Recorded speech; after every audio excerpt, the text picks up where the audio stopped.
with DirecTV.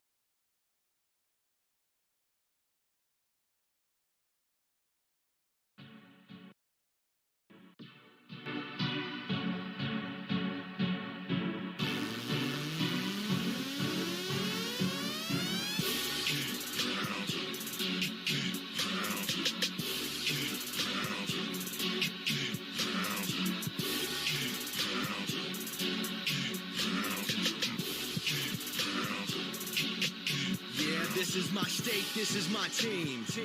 You know what that means. This is for the black and blue that I bleed. This is for the chance to bring home that ring. But everybody gonna doubt this. So far there ain't been another way around it. We bring heat to the game each week. They just say we ain't got what it takes, we ain't bout it.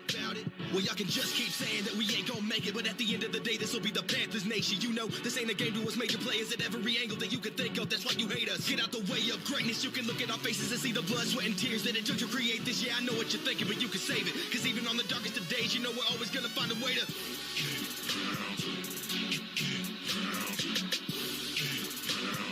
tell them what we gonna do, we gotta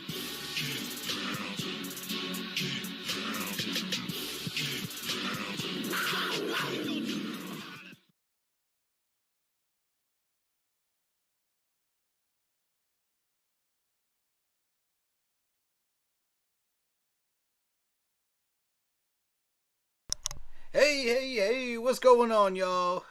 Hey, what's up? Keep pounding, y'all. The day has arrived. We have made it in here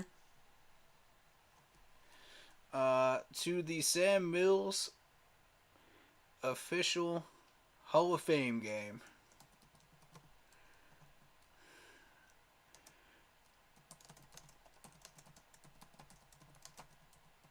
Give me just one moment and we'll get this thing started.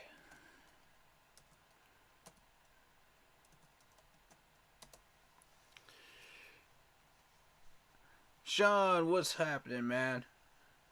Shout out to you on Facebook. Let's see.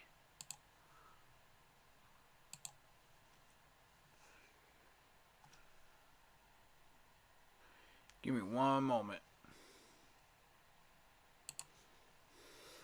All right.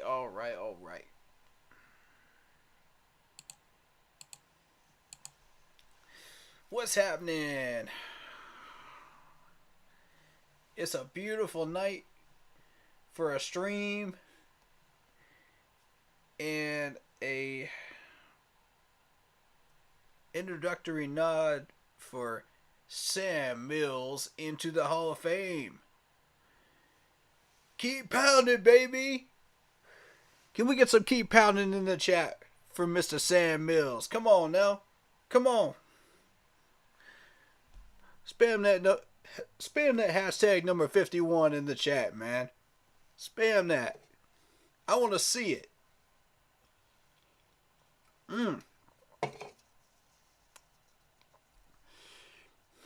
Hey. That's what's up, man. Hey, before we get started, hit that like button, hit that sub button, hit that bell, select all, leave all. Comment down below if you're enjoying the stream, if you're enjoying the content, if you're enjoying the videos. Let's go, baby. We're on the road to 500. We're on the road to 500 subs up in here, man. We're on the road. Y'all made this possible, man. I love y'all. And also, be sure to check out the Facebook group page. Keep pounding in all caps for in-game posts, polls, opinions, reactions to NFL news, schedules for the channel, and the Fantasy Football League, Yahoo Sports Keep Pounding League. Which, unfortunately, I'm not doing well in this year, but, you know, it is what it is. Hey, welcome on in.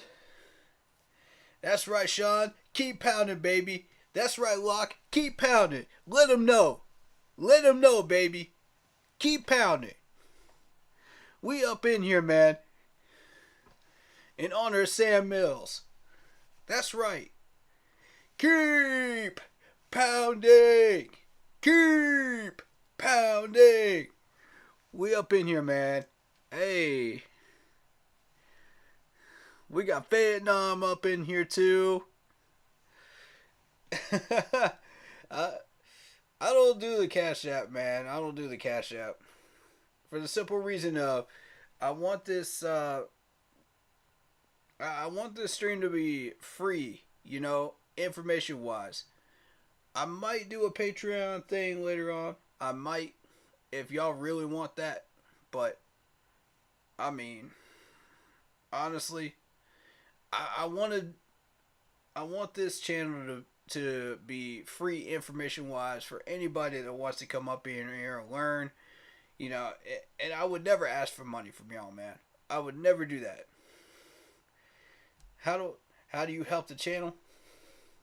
Man, by coming up in here and offering solutions for this team, bro.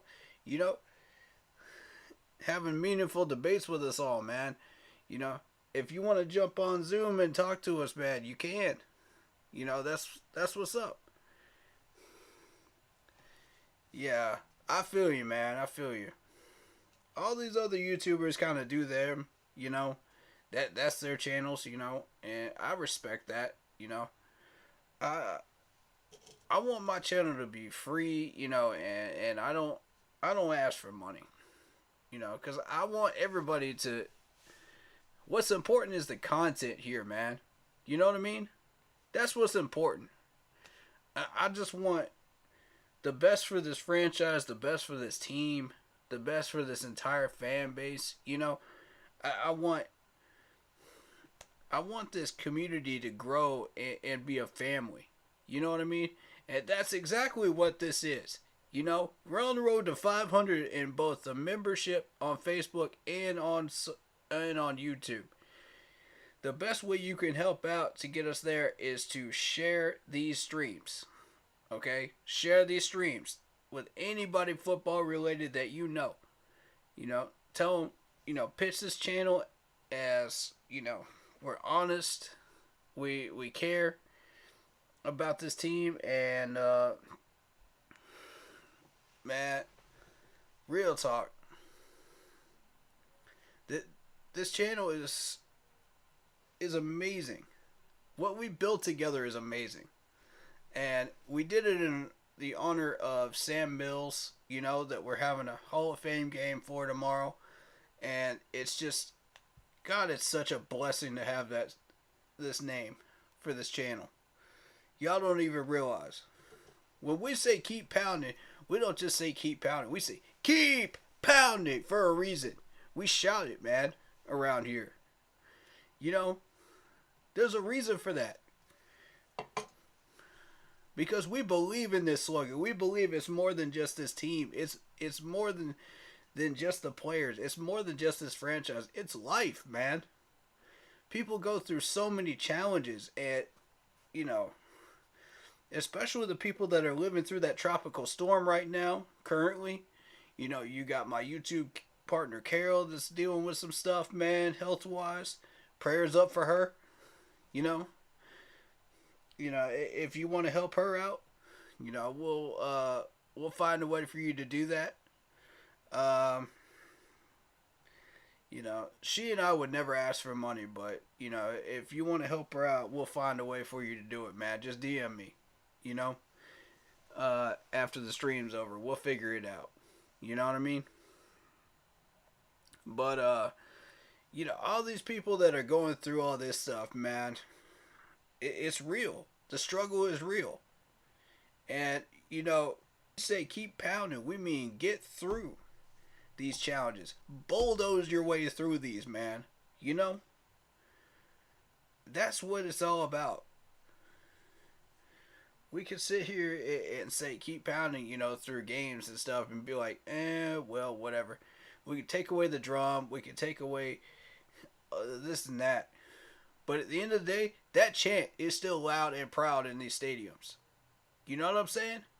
It's still loud and proud. And I want to hear it on Sunday. Y'all better break out that drum. Y'all better come out there and start that chant up, even if they don't have that drum out there. I need to see it. If y'all bought tickets and y'all are going, get out there and start those chants yourselves if you have to. We got to get this crowd moving, boys and ladies. We got to do it. The time is now. They trying to take away this slogan, man. I'm telling you. And the fact that Sam Mills just made the Hall of Fame, and y'all trying to take away this slogan? A virtual reality Panther is not gonna replace that. I'm sorry. It's nice and all, but it's not gonna replace that. Sam Mills left a legacy. Doggone it. And we're going to celebrate it. Alright. So,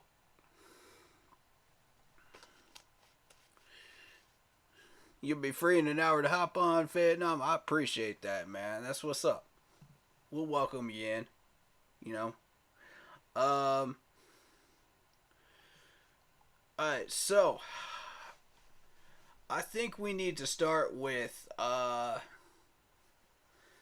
saying this week.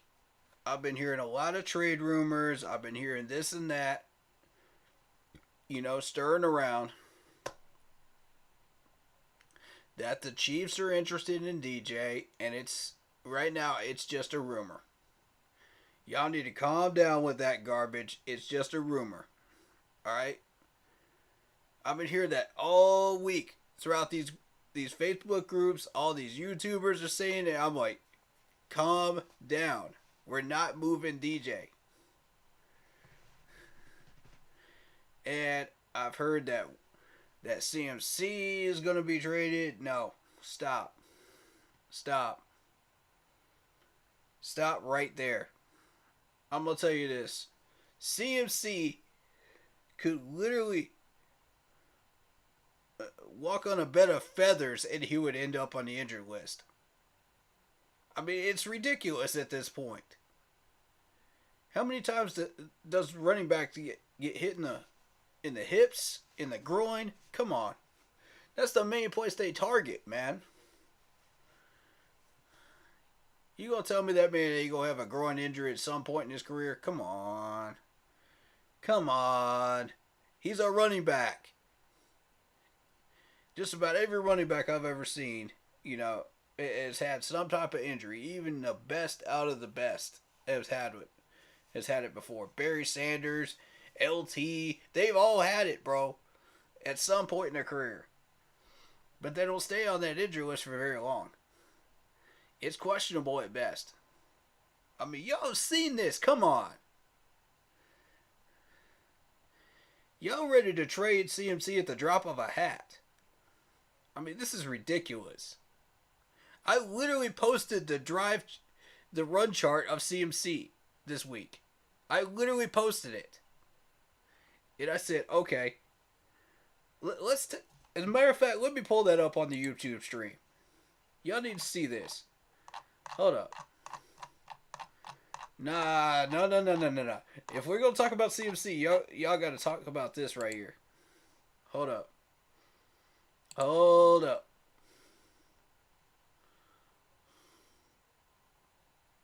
And we about to put Clown Matt Rule up here too, while we at it. Because this is relevant. Y'all already know. Alright. Clown Matt Rule. Alright. So look at this drive chart. If you're on Facebook, you probably can't see it, so I'll describe it to you. Alright, so you got green lines, mean that we have gotten 5+ yards gained. You've got the yellow lines, which are 0 to 5 yards gained. And then you got the red, which is tackle for loss, which you never see a red line with CMC. You just don't. I don't care how injured that man is on the field, you never see a red line. It's very, very rare. Alright, so we're not talking about that section. That section's gone. We're not talking about fumbles. That section's gone. Touchdowns, that's not happening right now, since he didn't get one. Alright, so take all that away, and we're just looking at the chart. Okay? 0 to 5. Look at how he was used. Now, how many of those were around in this section right here, in the very left side, where you got the left tackle and the left guard? Look at this big gap right here. That's what I'm talking about. How many yards did he gain from the line of scrimmage in that area? On the 3 or 4 times that he tried over there? None. That's what I'm trying to tell y'all. I'll take things that sound suspicious with our roster for 500, Alex. Why do we have Bozeman sitting on our bench, who is a Super Bowl center? I'm going to go on that rant again, y'all, because Matt Rule just doesn't seem to care. He just does not seem to care. This is mismanagement 101 with our roster. God, I'm trying to tell y'all, man. Alright, for everybody that thinks, let's trade the CMC, look how many yards he got. 108. 108 on 25 carries. And that man was just on the injury list last week. Oh yeah, but let's trade CMC. Let's trade CMC. Let's start that drum bell up again. Yep. Man, come on, man. I am so sick of this garbage. Every single week, bro, that he ends up on the injury list. Every time. Y'all want to trade this man at the drop of a hat. And I'm like, no. Stop mismanaging him. That's what you need to do. Coach him better. We've seen what CMC can do when he's healthy and he's actually producing. This is just a snippet of it. Y'all already know this if you've been here for the last 5 or 6 years. Y'all already know this. Okay? Stop acting like you don't. Please stop acting like you don't. Then we got DJ. Let's talk about DJ. DJ's 1,000-yard seasons back to back. And then y'all want to move him. Now that he only has like 1 catch for 2 yards last game. Man, please. Stop.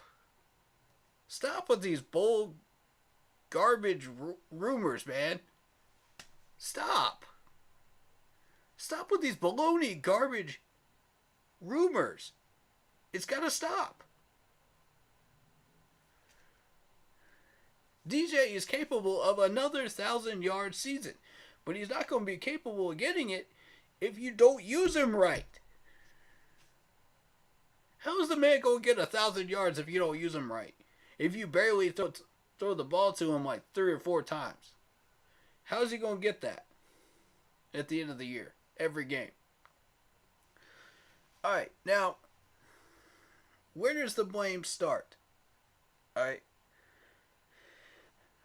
DJ had that one interview this week, which I was like, okay, this dude's clowning around with his answers, and he's just like, whatever, you know. I don't care about that. I care about the context. I care about the context of what he's trying to say, you know. You know, he seemed like he was upbeat, you know, he was happy. I was like, I don't care about that. I care about what he was trying to say. You know, he's basically just like, whatever, you know, it's another game, you know, there's another opportunity next week to recover from that. And this is a man of few words, you know, so don't expect him to go crazy at the podium and be like, well, we should have done this, you know, and act like Matt Rule was the car salesman out there. Nah. He's not going to act like Robbie out there and spat out a bunch of nonsense. He's not going to do that either. He's going to be humble like CMC. Because have you guys ever listened to CMC speak? He is the most humble human being I've seen since Luke Kuechly in these press boxes, in these press rooms. And DJ tells it like it is, you know. He's like, man, wide receivers get open, you know. Sometimes they don't. You know, sometimes we're on the same page, sometimes we're not. You know, it's about chemistry. And that's exactly it. It's about chemistry. Alright, so if DJ's not to blame, and he's been open, okay, there's been certain plays where he's been open. There was a YouTube collaborator on C3 that actually pointed that out after rewatching it and saying, okay, DJ was open a few times. I forget his name, but I want to give him credit, but you know, I forget his name offhand. I apologize, but you know who you are if you're watching the stream, and I appreciate you for your support. But you know, if it's not DJ's fault, and DJ was running decent routes at that time, then yes, that is on Baker. Okay? Yes, those certain circumstances are on Baker. When he's got a clean pocket and he's able to throw this thing, you know, 20, 30 yards a pop. Yes.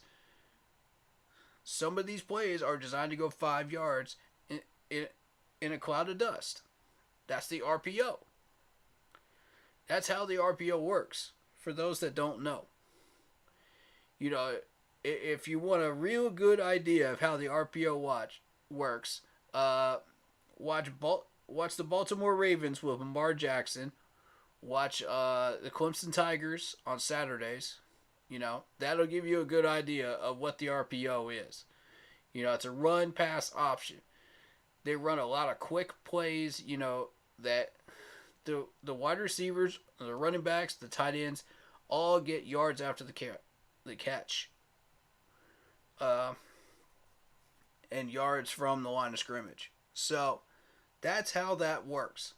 You know, if you want to run a proper RPO, you have to get those types of players. You have to have wide receivers that specialize in yards after the catch. Or can break tackles if they're running backs, you know. Tight ends are big enough, you know, to break tackles by themselves usually these days. You look at the sizes of these guys. Not always, though. Not always. But, you know, there's a good chunk of them out there that can. So, end of the day, if you want a shotgun RPO system, you want 60-40 predominant pass blockers on the offensive line. You want a running back like CMC that's explosive. You know, they can get to the second level. It can break tackles, which he does. You know, he's already proven that. But you need a balanced line. That's what you need. And that's what we don't have. We went after the wrong players because Matt Rule, Clown Rule over here, Clown Rule, decided this was not the way we wanted to do things. For what purpose, I don't know. I mean, this guy's got to go. He's got to go. He's got to go. We can't keep messing around with this roster and keep expecting the same 6-10 results every year. And be like, okay, Matt Rule gets his money bags. Matt Rule gets his money bags. Let's move on to the next year. Matt Rule gets his money bags. We're still 6-10. We see no progress in 3 years, you know, except for the building of the roster, which was Scott Fitterer. Everybody ignores Scott Fitterer, except for the people that are paying attention, you know, that really do understand how this roster is supposed to be built, you know, and why it's supposed to be built a certain way. And I'm so sick and tired of everybody throwing out these trade rumors like, oh, we got a popular player, let's trade him. It's not a trade mill. Guys, it's not a trade mill. Carolina is not a trade mill. This is not the New York Jets, okay? Can we stop pulling players from the Jets? Please. When was the last time the Jets were actually successful? Even Brett Favre couldn't pull them from the fire. And that's saying something. That's how you know your franchise is lost. Man.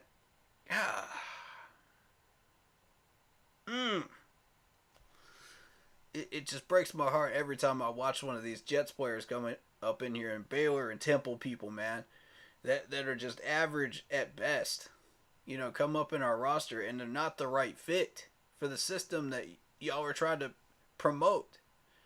You know, Phil Snow, Ben McAdoo, Matt Rule, none of y'all know what y'all actually want. Y'all keep saying, okay, shotgun, RPO type. That's what y'all want, right? Well, the only way that works is if you feed people like DJ Moore who are capable of breaking tackles. The only way that works is if you get wide receivers that are good at 5 yards in a cloud of dust. The only way that works is if you get the proper offensive lineman that can block. That won't have Baker Mayfield running for his life for about a fourth of the game. I mean, honestly. And Scott Fitterer is the only one that seems to understand fully what this roster needs to be. And he's being handcuffed. He's being handcuffed, y'all. I was going to say handicapped, but out of respect for the handicapped people, man, he's being handcuffed. So I'll rephrase it to that. All right? Respect to y'all, man. Much love to y'all. Y'all go through it every day, man. That's a rough life. But hey, Scott Fitterer is being handcuffed by Matt Rule every single day. And he can't break free. He can't do what he wants to do to build this roster correctly. And it sucks, man. It sucks. God, it sucks. It irritates me to no end. You know, when you see this depth chart not where it needs to be. Yeah, the clown is back, man. The clown is back. And I'm going to tell you something. If we don't start changing our ways, this is going to be a 4 to 6 win season. I'm telling you right now. If we don't get Clown Rule up out of here, man, it's going to be a 4 to 6 win year. That's not going to get us anywhere. Screw it, I'll say 3 to 6. I'll say 3 to 6. Because I think, you know, there's a lot of these teams that are getting these random upsets, you know, and then after about weeks 4 to 5 or 6, you know, the league starts turning over, you know, 180, and these teams start ending up back on the bottom again. A couple of them stay up there, but, you know, they're bobbing for apples, but the rest of them stay on the bottom. They sink, you know. It's sink or swim time, you know, for many teams right now, including us. Sink or swim. And with the Clown Rule here, man, we're going to sink. I'm going to tell you. So many times, like I have before, we're going to sink. It's obvious. It's obvious as day and night what our problems are on this team, and everybody knows it. We are the, you know, we are the shark bait that everybody sees it, man. And they start swarming, bro. I'm telling you, weeks 4, 5, 6, they're going to start swarming. The Rams already have our number. We're lucky. We're very lucky to be 1 and 2 right now. Honestly. But that win over the Saints, man, that was a big one. That was a big one. I hate to be that negative Nancy, you know, type, but somebody's got to be, man. Somebody's got to bring this team back to reality and say, okay, this is what's really going on. We're not as good as advertised, but we're not as bad as advertised either in certain areas of this team, you know. It's neat, you know, this ain't the Disney coaster rides, you know, at Disney, man. It's not way up there in the clouds, and it's not way down there either. You know, we're actually somewhere in the middle, you know. We got a really good defense. We got the players. It's the coaching. If we could get our act together and start actually doing something about this offense, and, you know, you're never going to truly solve all your problems on defense because we don't have the right personnel. But adding Nixon back is helpful towards that goal, because that's one of your main run stoppers. I'd say there's maybe 3 or 4 on this defense that are really solid. And while we're on that subject, I was in Unk's chat yesterday, and shout out to anybody that's been in any of these other chats with me, man, that has witnessed this garbage. But I get into it with a few people every once in a while in chat, and one of them said, was talking about a QB spy situation, right? They wanted Luvu used as a QB spy.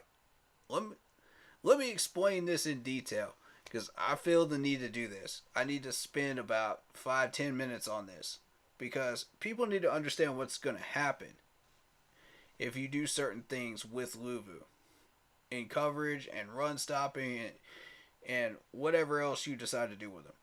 Okay? Alright, say we are running the 4-3, okay? There's certain circumstances, and I'm going to run through all these circumstances with you on what's going to happen and how and why. So say we're running the 4-3 and we decide to put Luvu in a quarterback spy situation. Now Luvu is not Luke Kuechly. Keep that in mind, y'all. He can't do everything. So the person I was talking to was like, oh, well, Shaq is too slow. Corey Littleton is too slow. So it's got to be Luvu. There's nobody else, right? Nobody else. Got to be Luvu. All right, so if you put Luvu into a 4-3 quarterback spot situation, guess what happens? They shred us in short passing. If you put Luvu into a pass coverage only situation, you know, throughout the game, the run game is going to run rampant. Because there's nobody to stop the run. We've been trying to stop the run for the longest time. Shaq has been stepping up, though. I'll give him that. You know, there's a couple players that have finally stepped up that I've been needing to see step up. And I'm like, finally, you know, we're starting to get some life down there on that D-line. But it's not enough, you know. Even at their peak at run stopping, it's not going to be near enough. So here's exactly how we've used Luvu so far. Alright, dating back to the first season game with the Browns. We used Luvu in pass coverage situations, okay? Luvu did great. He shut down Njoku, the tight end. I think I'm saying that name right. Am I right? Is that right? Somebody check me on that if I'm not right. But we shut down their tight end. He didn't do anything. That was all Luvu's doing.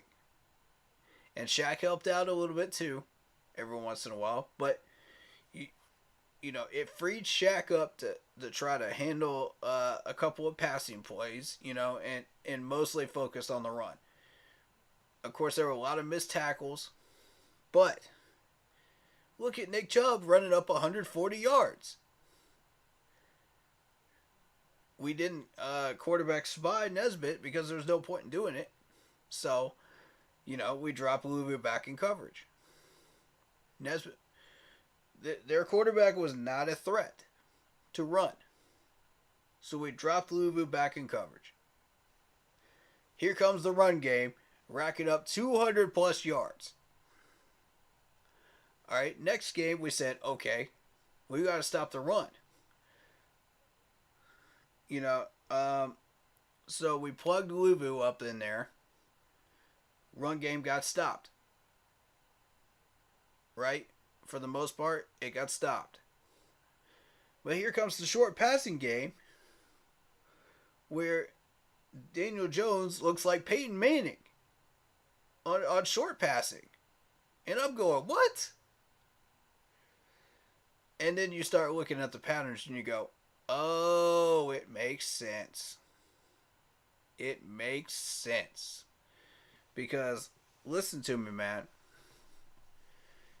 You can only use Luvu for one of those two things. He's not Luke Kuechly out there, man. He's not Thomas Davis. He's not either one of those guys.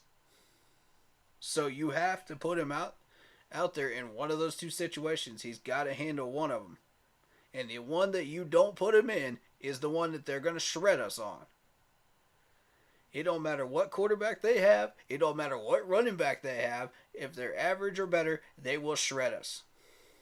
Point blank, period. In whatever place you don't put Luvu.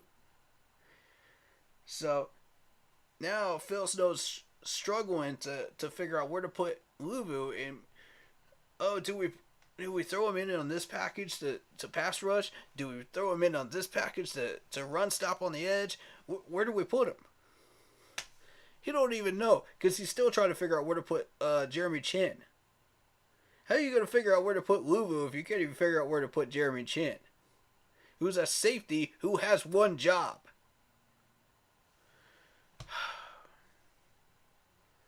Y'all, I can't with this coaching staff. I can't. I mean, I gotta throw some heat here, man. I've got to. I don't like doing it, but I've got to. Y'all need some tough love. This coaching staff don't know what they're doing. It's irritating. That's why I got Matt Rule over here in a clown suit. That's exactly why. Now introducing Mr. Matt Rule, the circus clown. In the center ring. Oh my goodness, man. We got jugglers at offensive coordinator. We got jugglers at defensive coordinator. I mean, come on, man. Get this circus act out of here, man. Get this circus act and take your tent with you out of Carolina. We need some real coaching up in here, man. Somebody that knows how to utilize these players. Somebody that's a veteran coach. I'm still on the Steve Wilks train, man. I still think Steve Wilks. But if you use Luke Kuechly in a spy situation, okay, that takes away his passing coverage ability. He can't cover the pass. That means the tight end goes nuts, the slot receiver goes nuts. Because you can't... Look, guys, our linebackers can't handle the tight end and the slot right now. And the fact that I have to say that means we got the wrong players. Which goes back to, ding, ding, ding, bad coaching. If you guessed that for $500, Alex, you win a prize. I mean, this is getting ridiculous, man. Please, get the circus act out of Carolina while we still got a chance to salvage this season. There's a lot of wacky stuff going on this season right now. We got a chance. Listen, guys, we got a chance. Tampa looked weak this Sunday, didn't they? Or was it just me? The day that Aaron Rodgers outplays Tom Brady is our window of opportunity. Growing wide open. It's wide open right now. That hasn't happened in a long, long time. We need to take full advantage of that. And we can't do that unless we go through Arizona, San Francisco. We will be taking that L to the Rams, understandably, because the Rams are the Rams right now. But we got to take care of business against the Falcons. And we can shut half that offense down that Atlanta has right now with our secondary.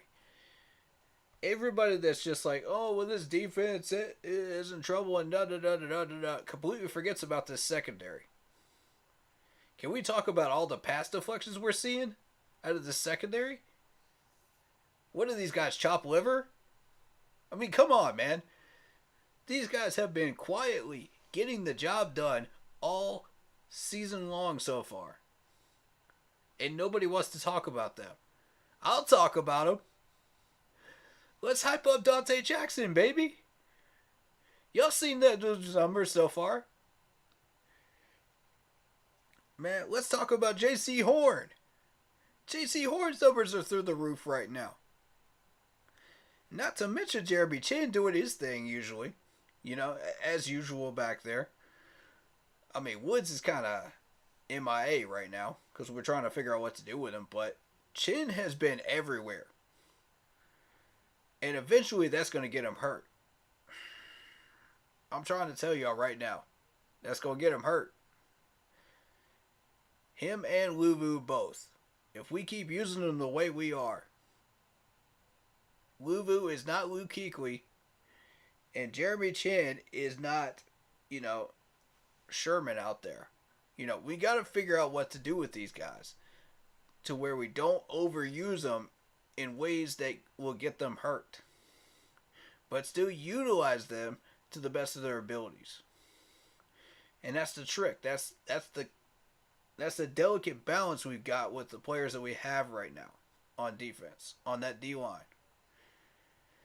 And I hate that it's this way, man, but that's due to the management getting the wrong people. There's a bunch of busts on this D-line for the most part. And I mean, prove me wrong. If you're on the D-line right now, prove me wrong. I want you to. I want you to go out there with a chip on your shoulder this Sunday and prove me wrong. But I bet you can't. Yeah. If any of these defensive players were on this chat right now, they'd be like, I'll put money on it. I'll put money on it. I know you would. Put your money where your mouth is, though. Go out there and take care of business. Don't just put money on it. Take care of business. I don't want your money. I want your skills. That's what I want. That's what people pay ticket money for right there. That's why people buy PSLs. They want to watch you guys dominate and win these battles in the trenches. They don't want to watch you suffer and get pushed around like rag dolls by people like Nick Chubb. Now, granted, Nick Chubb is a good running back. I'll give you that. A really good running back. But he's not LT out here. He's not Alvin Kamara at his highest. Okay? He's Nick Chubb. You gonna let this man push. Get in that weight room. Get on that practice field. Learn the tricks and the trades yourself, because these coaches are not going to teach you. They don't know right now. Maybe the assistant coaches might know. But Phil Snow don't know right now. He don't know all them techniques and stuff like that, man. He don't know what he's doing. He don't know how to utilize y'all. Same goes for the O-line, man. These guys don't know what they're doing under Ben McAdoo. Now, this O-line coach might be frustrated because he does. Because he came out of Green Bay. He was working with the people that were working with Aaron Rodgers. So maybe he does. Like I said, assistants. The lower coaches probably know a lot more than the coordinators right now.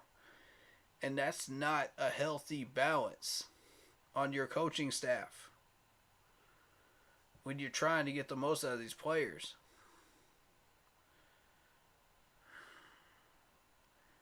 And David Tepper, man, listen to what I'm telling you, please. Admit that you made a mistake, please. We get it. You're a hedge fund manager. Hedge fund managers make mistakes. It does happen, We're all human. You're a first-time Panthers owner. You walked into something you don't fully understand. That's fine. Admit you made a mistake. Fire the dude. Take your money loss and move on. We got Sean Payton sitting out there, waiting for the right offer. We got the Chiefs offensive coordinator waiting for an offer. We got Steve Wilkes sitting in our own backyard waiting for an offer. And hungry for a shot at it, by the way. Otherwise, he would have not blown the whistle like he did. If you believe Cody's words, man. And I do. I believe every word of it that Cody's put out. That makes a lot of sense, and it checks a lot of boxes for me and answered a lot of questions. It worked. It fits too well. It really does.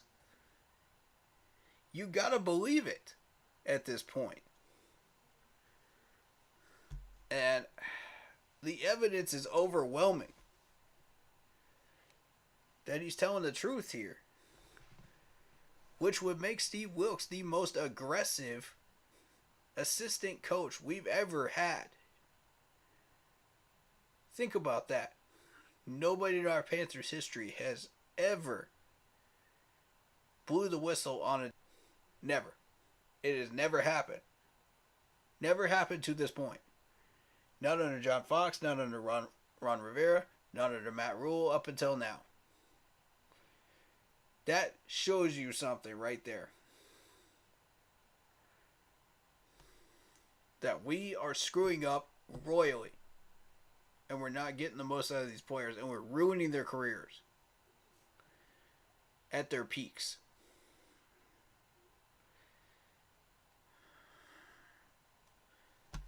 And all you have to do is look at Steve Wilkes and say, why did he do what he did? Ask yourself that question. Why did he say what he did? Because this man is hungry for that head coaching job. He had a taste of it in Arizona and he said, I want it again. This time, I want it in Carolina. Because I love Carolina and I love these players. I love this franchise. I want my shot. It ain't about the money. It ain't about the David Tepper favoritism. It ain't about the bag. It ain't about even some of the... come on, man. This dude wants it. Give him the opportunity he deserves. He has deserved it. He did more in that 1 or 2 years in Arizona than Matt Rule has done in 3. Way more. Way more. It's not even close. And that was with a whole 53-man roster at his disposal. And drafting power. He don't even have to draft people. Scott Fitter's taking care of that. Put those two together. Let Steve Wilkes make up his own mind who he wants as coordinators. And I'm telling you, you will see results. This dude does not want a bag. He wants to win. I've seen that hunger in at least 15 other coaches. I've seen it in Dabo Swinney. I've seen it in Belichick. I've seen it in Nick Saban in Alabama. I've seen it in at least a handful of these coaches, man. For real. This dude wants it.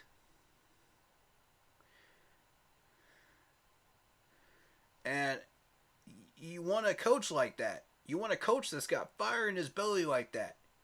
That's not afraid to call out the defensive coordinator when he's not doing his job right. He's not afraid to call out, his head coach, when he says, this team don't know what they're doing. We got no identity. He's not afraid to call this stuff out. That's a head coach right there. That is future head coach material. He said, we're not doing a good enough job in A, B, C, and D. And he called these people out and he said, this person needs to do a better job. This person needs to do a better job. This person needs to do a better job. Accountability. Accountability. That's the first time we've seen accountability in Carolina in years.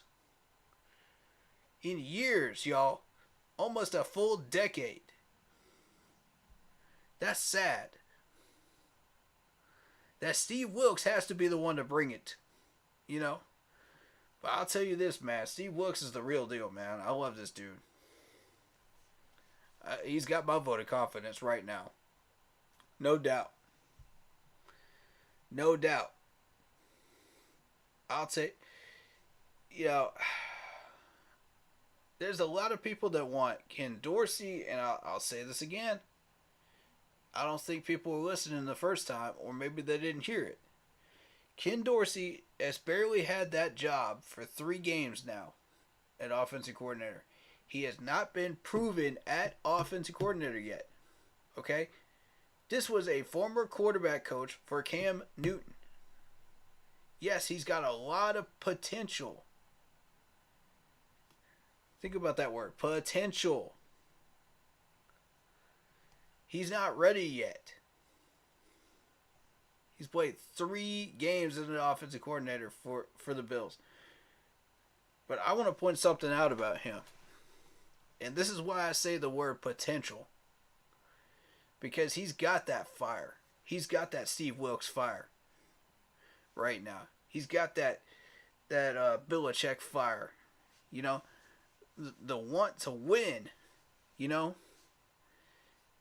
Yeah, by any means necessary. And you could tell by the way he reacted after that Bills loss to the Dolphins. I don't know if some of y'all saw that video clip or not, but this dude literally flipped his notebook, flipped everything on that desk, and said, "Ah!" I mean, he was pissed, dude. That's that fire right there. That's that competitive fire that I'm talking about right there. That's what I want in Carolina. Now, I'm not saying go out there and make a whole ton of mistakes, you know, if you're players. That's not what I'm saying at all. You know, rein that in, but still show that emotion out there, man. Wear it on your sleeves. Wear it out in the trenches when you're trying to win that battle on the lines. You know what I'm saying? That's the hunger that we want. The Bills have that hunger, man. You look at that Bills team. That loss to the Bills is only going to piss them off more. And I would not like to be the next team that the Bills face. I would not want to be that defense. Matter of fact, who are they playing next? Let's see. Who are the Bills playing next? Who we got here? Oh, Baltimore, man. Ooh-wee. Baltimore's defense is about to get it. They about to get it. They don't know what's coming at them. That's a freight train coming at them. Because I would not want to be one of those Bills offensive players after that loss. On Monday morning, man. Ken Dorsey had them guys running stadiums, bro. I'm not talking about laps. I'm talking stadiums. I don't know if any of y'all ran stadiums before, but I did.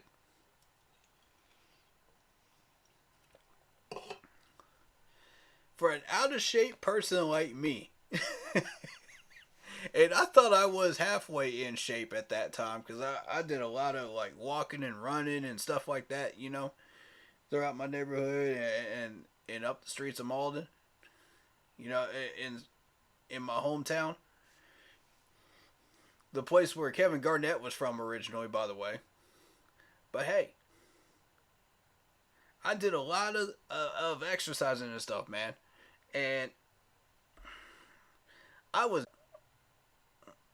running laps around a regular like track, like the track team. It's totally different animal. Football players have to do this like a lot. In college, high school, I mean it's nutty, man. And Ken Dorsey had these people running, bro. I'm not even joking, man. On Monday morning, you can guarantee that. You can guarantee it. He was that pissed off. I was so tired after I ran that one stadium lap. I couldn't even drink the water once I got up to the water fountain, y'all. Real talk, I could not do it. I was that doggone tired. I was about to pass out. For an average, run-of-the-mill guy like me, that's not used to that. But all these guys that are used to this stuff, man, they're going to be sweating out bullets on Monday morning. So, after a few practices, you can be sure the Bills are going to be ready for that game against Baltimore. You can be doggone sure. And that's the fire I want in Carolina, man. I want these coaches to wake up and realize the mistakes they're making and wake up. This team can be so much more if we just coach these guys right. We've got so much talent out the wazoo. We're not even using it. It tears me up, man. Tears me up. Like, real talk, man. When we got DJ only catching one pass for 2 yards,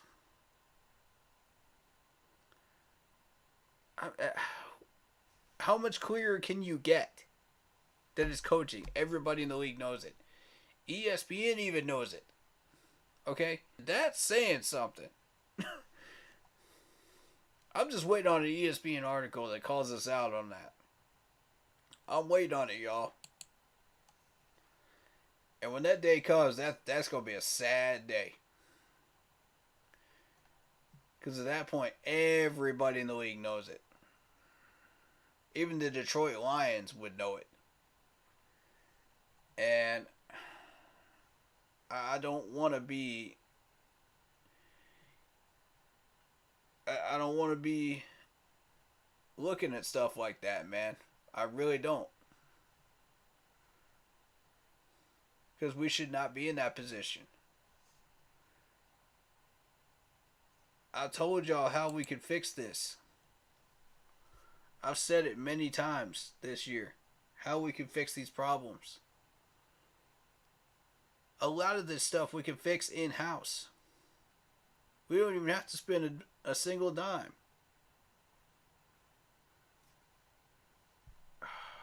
It's so frustrating, man. Like,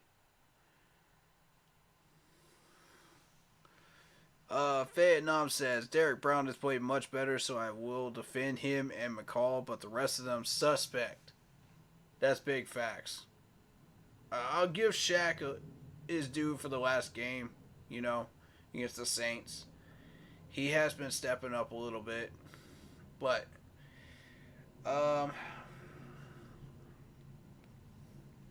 Corey Littleton, MIA.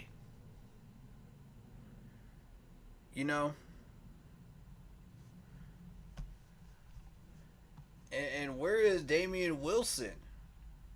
Where is this dude? He's not... Okay, he's not on the injury list, so where is this dude? Let's go check on the depth chart. Damian Wilson, MIA. Brandon Smith, MIA. You ain't even seen these dudes, man. I mean, Brandon Smith might make a tackle or two, but... Henry Anderson, for the most part, MIA. Phil Hoskins, MIA. Where are these dudes? If we're going to have a top 10 defense like everybody's saying we got, where are these dudes? Where are they? Where is Woods except for on run plays? Where is he? For the most part, you see him trying to knock down a pass or two, but that's about it. That's all you see.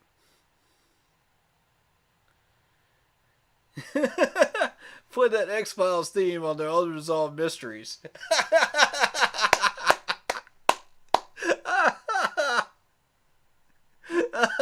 I like that. I like that. That's good. I can't. Unfortunately, I would love to actually play that clip right now, but I can't do it. Because I get hit with copyright. But that's funny, though. Well, this chat would lose it. I swear.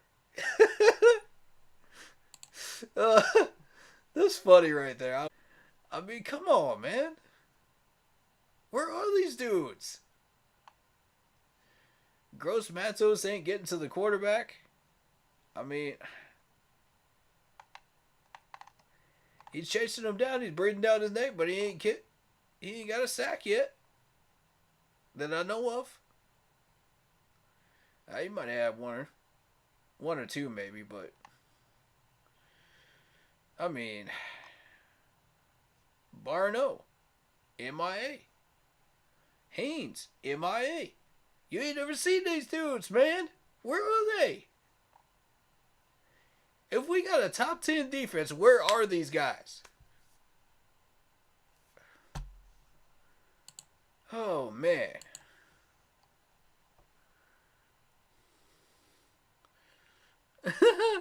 We should have a show themed, have you seen them with these beats?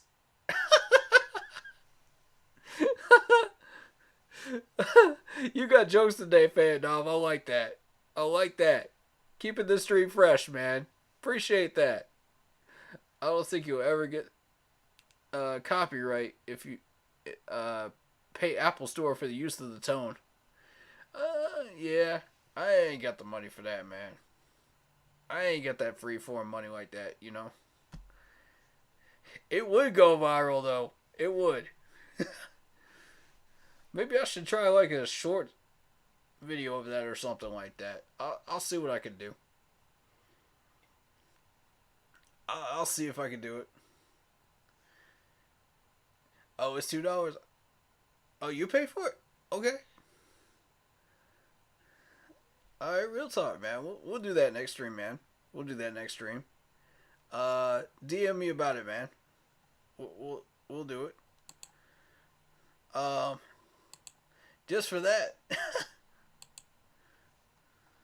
Hey, we'll figure it out. I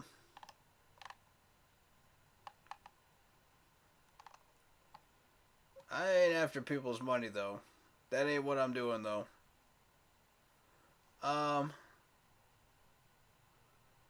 Like I said, I just want this content heard, man. Right now, again. And why in the world...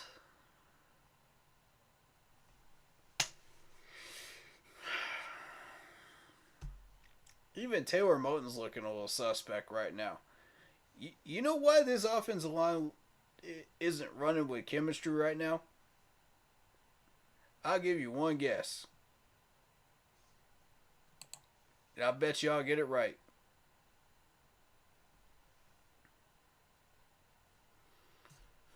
I bet y'all get this right.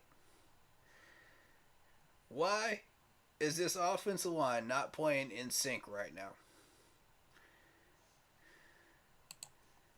Let's play the Jeopardy theme, too, while we're at it. Do-do-do-do-do-do-do. It's Pat Efline. Come on, man. It ain't rocket science, guys. And Matt Rule's like, I have no idea why this offensive line is not doing well. It's all about chemistry. It's all about playing well and this, that, and the other in the third, man. Sounded like a doggone used car salesman. Man, we don't need more excuses on why this offensive line is not working well. You already know why it's not working well, and you're doing it on purpose, man. Either that or you're that actually dumb. One of the two. I'm not sure which it is at this point. Are you actually that ignorant? I should say ignorant, not dumb. I apologize. Are you that ignorant to the problem at hand here? Or are you actually doing it on purpose? Which one is it? Because it's one of the two. I'm telling you, man. Clown rule. Clown rule. Circus clown rule. Honk honk. Honk honk. Circus clown rule. Rolling up in his little tiny circus car. Just imagine it coming out of the Panthers tunnel. You know, all that smoke. And all you see is this little tiny car with Matt Rule in it. And his coordinators. That's what we dealing with, man. Until y'all turn it around, until y'all pull a 180, that's the stigma that everybody has on you right now. You want to change that? Then do it. Nothing's holding y'all back. Nothing's stopping y'all. Turn the act around and do something worth the 7-year contract that you were given. That is ridiculous, by the way. Who gives a college coach 7 years? Not even Belichick has a contract that long. And he actually deserves that contract. But, you know, even as much as I hate his guts, but still. Okay, hate is a strong word. I strongly dislike him. Alright? With a passion. Of wanting to break my TV with a shoe. That's how much I strongly dislike him. Let's put it that way. And he even earned his contract. Okay? As long as it is. Andy Reid, same thing. I love Andy Reid. God, I love Andy Reid. I would love to give that man a handshake and a hug, man. God. All those great years of football, man. Watching the Eagles and just watching him be an excellent coach. Speaking of excellent coaching, man. Did y'all see what that North Carolina Tar Heels coach did? He gave money to each one of his players in his will when he passed. You know, to go out, have a meal on him. You know, buy something nice. I mean, that's coaching right there. That man just taught us a ton about humility, love, and loyalty with that right there. You can't teach that. That's coaching. That's coaching. And that's something we desperately need in Carolina. I'm trying to tell y'all, coaches, man, turn it around while you still can.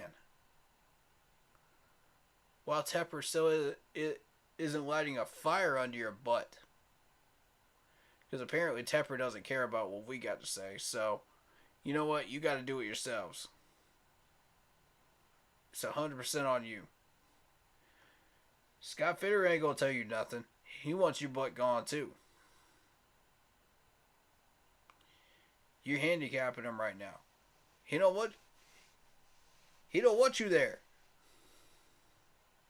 You're fighting him every step of the way to get this roster built. He don't want you there. You want to turn a 180 and turn this team around? Do it.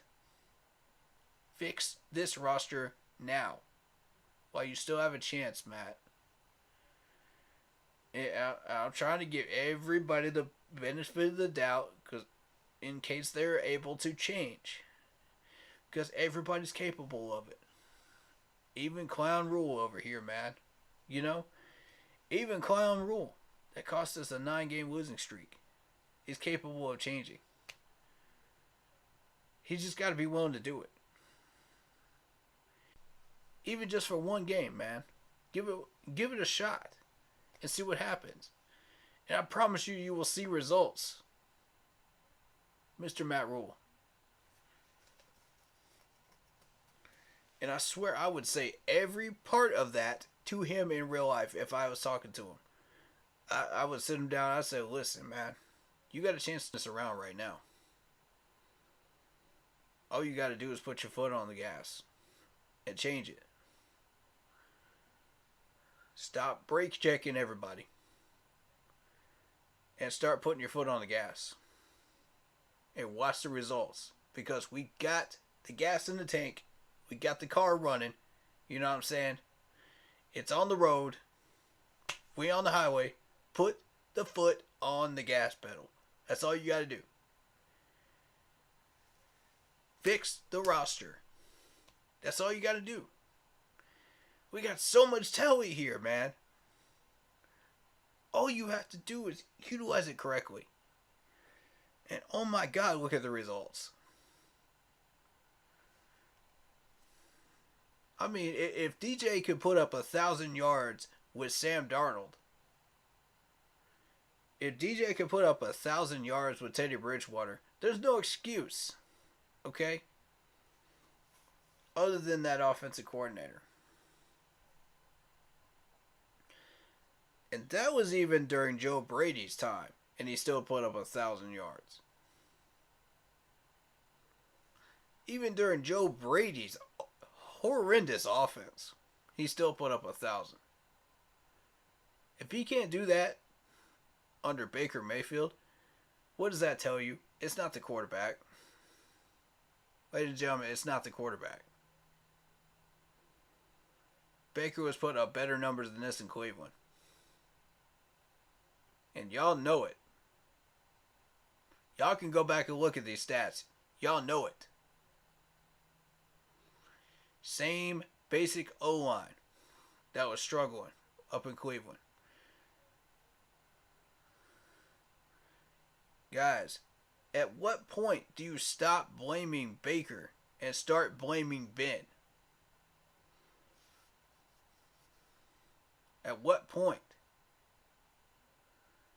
do you stop blaming Baker Mayfield and start blaming Matt Rule?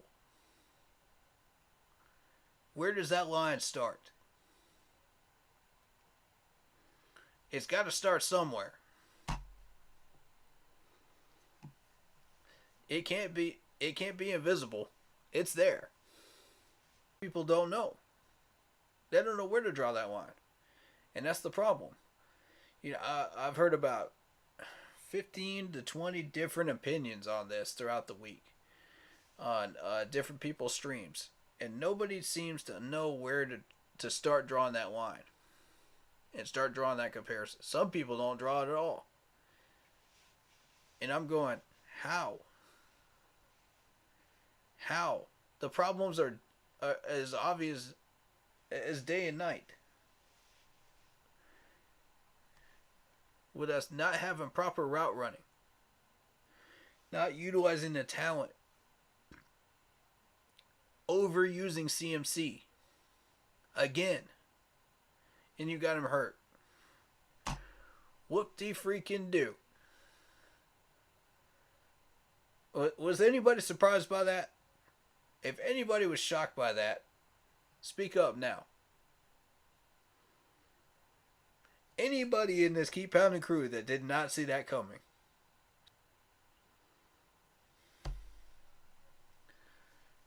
Because I'm surprised that you're surprised. For real, though.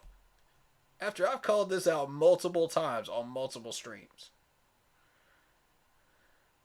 And here we go again. It's the same old circus clowns, man.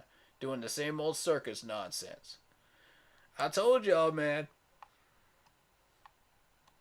I hate to be that guy that comes out here and I swear to God I don't have an ego when I say this. I told you so. I don't want to have to say that. I don't want to have to say that phrase. What I'd rather say instead is, good job on using him correctly. What I'd rather say is, thank you for doing the right thing with CMC. Thank you for protecting him from further injury and splitting the carries correctly. That's the things I would like to be able to say on a Saturday and a Sunday when I stream. Not, oh, I told you so. Or you're overusing them again. We're not running draws to the left on the offensive line again.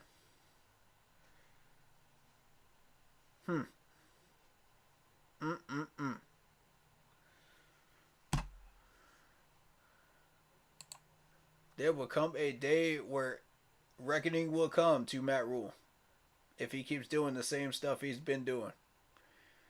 He will not be in Carolina any longer. We all hope it's sooner than later, but this man is still here.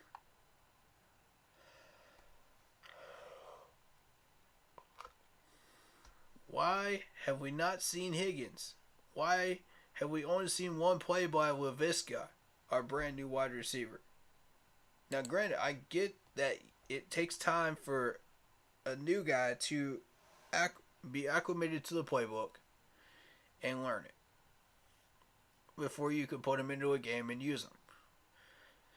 But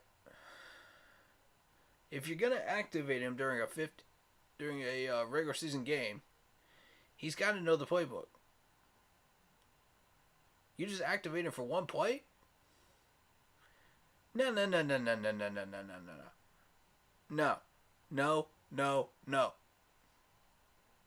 That ain't how this works. That ain't how this works, dog. Laviska is a 5 yards and a cloud of dust guy. This is exactly the types of players I'm talking about. That break tackles, that are yards after the catch masters, and you only put him in for one play. Granted, he got a touchdown, but you only put him in for one play. Where was he for the rest of the game? Where was he for 3 whole quarters? Where? Now, granted, we got DJ in there. You know, I'll grant you that. I will grant you that. But where was Laviska for the rest of the game? Where was he? He went in no packages, nothing. No screenplays, nothing. Where was this man?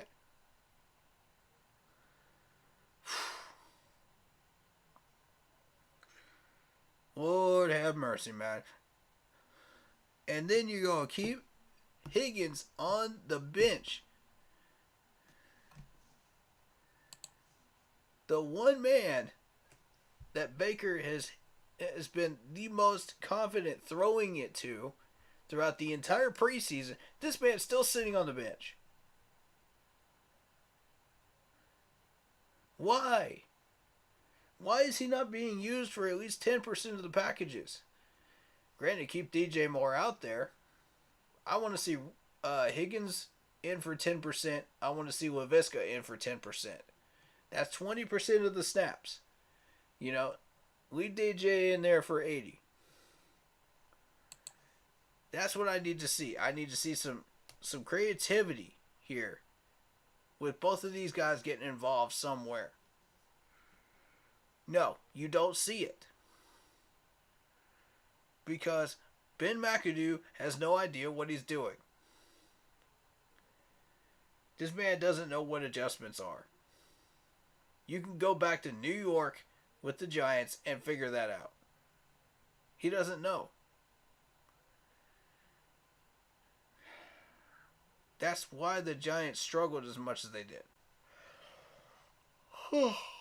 Excuse me. I wanted to believe that we found our guy. that could come in here. No.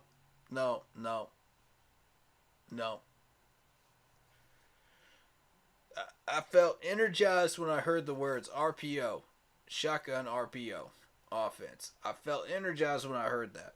I said, okay, I like this. What players you bringing in? I saw players like Higgins come in. I saw LaVisca come in through a trade. I saw Robbie Anderson finally catching some passes. I saw Shi Smith having a great year so far. TMJ having a great preseason and training camp. And DJ Moore doing what he does, during preseason. I thought, this wide receiver core is ready. We can handle an RPO type offense. Tommy Trimble can block the runs. Ian Thomas can block a little bit, but not much. He's more of a pass catcher. You got Richie in there. Come on, man. This offense is ready for the RPO. It's just the line that isn't. And I said, okay. Fair enough. Within a year, we fixed that line. We add some depth. And we say, okay, that's fine. I'm willing to wait a year. I'm willing to sit on a top 10 draft pick and get some offensive linemen and a linebacker, and all these pieces that we need. I'm cool with that. Six win season, fine. If we need to build for one more year, by all means. While Tom Brady's still in the league. Not a problem. I'm not even mad at that. I'll sit through a season like that for that. No problem at all. What's one more year of struggle when we've been struggling for 7 years? When we actually got a plan. And we got weapons. And we don't plan on losing these guys either. We don't plan on trading them. We're all good. If we use CMC the right way, we keep them healthy. It's fine. We got Chuba that's doing excellent. And speaking of Chuba, man, I saw somebody in chat yesterday, man, that said Foreman is better than Chuba. I was like, huh? What games have you been watching? Legit, what games have you been watching, bro? Chuba has already proven by numbers that he is better than Foreman. Already. He ain't got to do nothing else. Let this man get on the jug machine, let him catch some balls. Man, shoot. Do a couple of fumble drills. Man, he'll be ready. You ain't got to worry about Chuba. Just coach him up right, and he's good. He's good to go. He earns that second spot. Yeah, he did have that fumble on the kickoff. Yeah, he did have that. So what? Put him on those drills, man. I'm telling you. And the coaches don't know. They don't know to put him on those drills. And it was literally that simple to solve the problem last year. Look at the results he put up last year. That's one of the best second string running backs in the league last year. In the league. That's out of 32 teams. And y'all think that Foreman is better than that? With a 2-point... Man, don't even get me started on that. Don't even get me going down that road, because I won't be able to stop. Don't even try to trigger me with a comment like that. For real. That... Boy.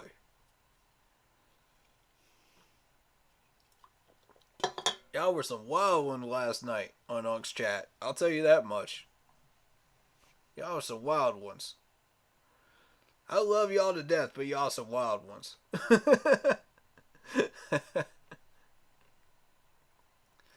But yeah, I thought, okay, Ben is going to do some good things with this offense. Shotgun RPO.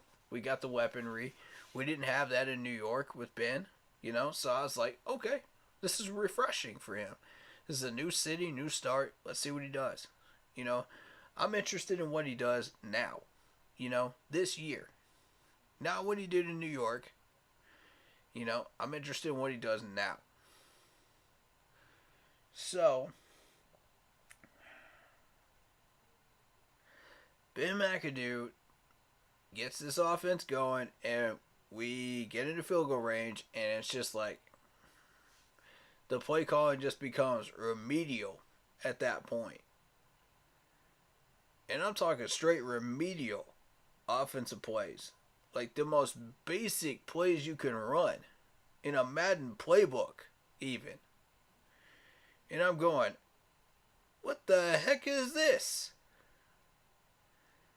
I saw it during the Cleveland game, and that gave me the first taste of it. And I was like, okay, well, maybe this isn't his playbook completely, Maybe Matt Rule is handcuffing him a little bit.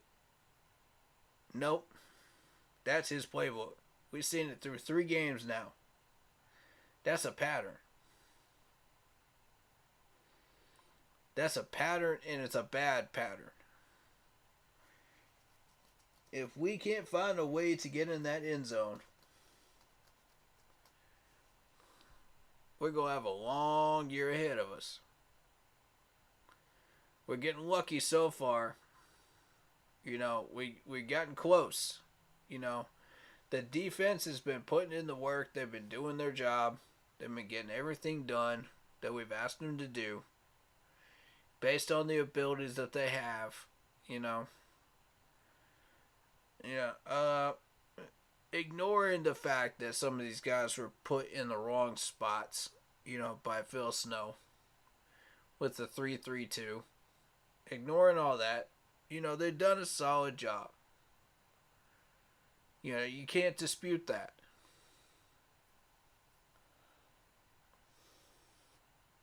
So, keeping that in mind, we finally got our first takeaway yesterday, last week. First takeaway. And God help Luvu, man. I love this dude, man. I want him to get that pick so bad, man. He's dropped 2 of them now. 3rd time's the charm, Frankie.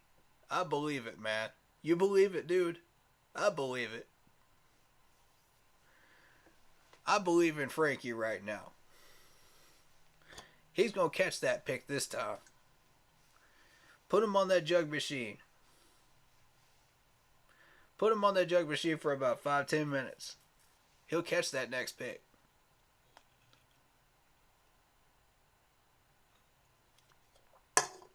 I guarantee it. The dude's got hands. You could see it in the way he tackles people, man. He's got it. Give him another chance. Alright, so. All of that being said, man. If we had utilized this team the way it should be utilized, we'd be looking at 28 to 35 points offensively. Y'all know DJ's good for 7 of it. Robbie playing the way he is now is worthy of 7 of it. So that's 14. CMC can put up 7 to 10 points himself. And, maybe we get a random LaVisca touchdown too. Let's throw that into the mix. If we use him correctly.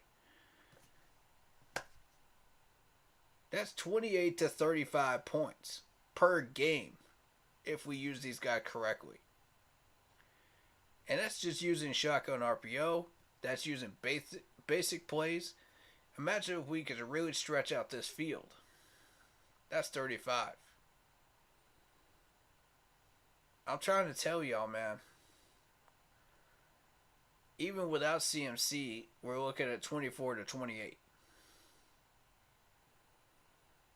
You know, and CMC ends up on that injury report every single week, basically.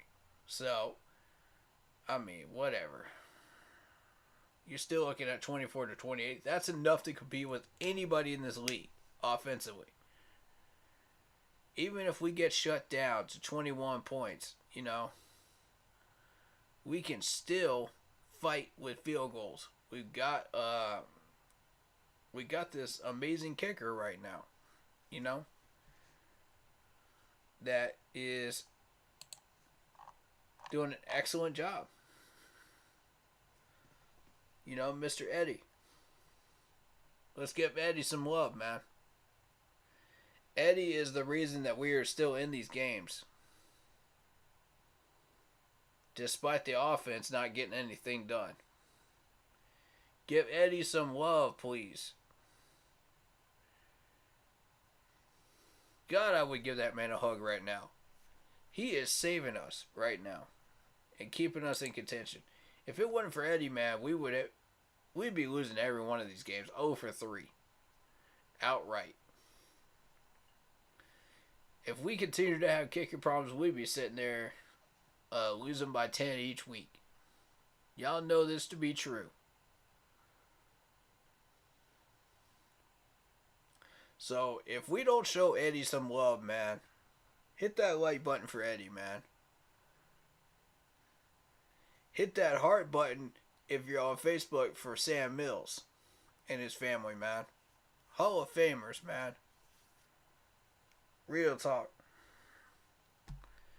But Eddie is one of the major saviors, man, of this year. Show Eddie some love. Nobody else is doing so. I'm going to do it. If nobody else does, I will. Y'all know I'm not afraid to call this stuff out, man. Y'all know I'm not afraid to give that love where it's deserved. So Eddie, man, thank you so much, man, for keeping us in these games. You're a real one. And Johnny, man, Johnny with these amazing punts. Please can we show this special team some love? My God, the field position battles we've had with these special teams. And we come out on top most of the time on the field position battles. You know, it's amazing.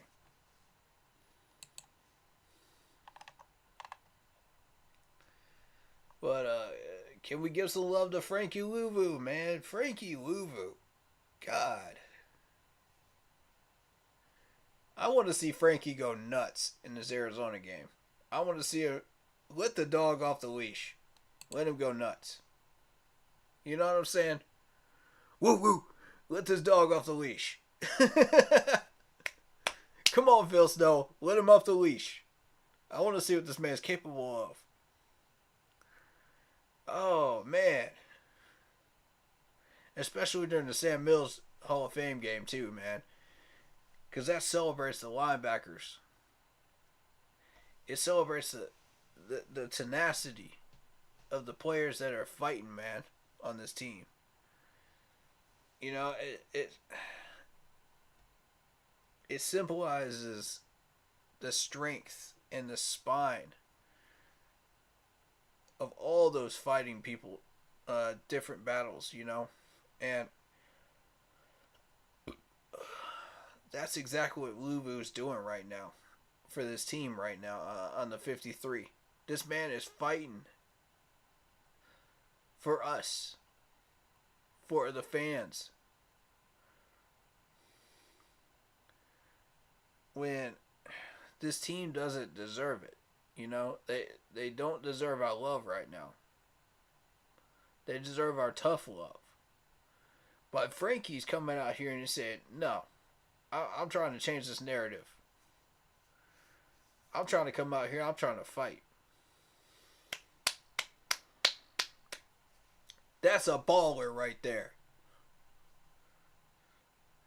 That's a baller. Jeremy Chin is a baller. That dude's coming out here trying to change that narrative too. And he is just not getting noticed and recognized as much as he should be. Neither one of these guys are. If nobody else does it, dude. Oh, they recognize him all right. They know what these guys do. You know, they know some of what they've been doing. But give these men some real recognition. Because these guys are the saviors of this team. They are the backbone. They are carrying this team right now. And if people can't see that, you know, through 3 games so far, I don't know what you're looking at. I don't know what games you're looking at if you don't see that. These guys are balling out. And I got to show the love. I've got to. Because they've earned it. You know, Brian Burns is fighting, man. He wants it. Some of these guys want this dude on this team. Ladies and gentlemen, they want it.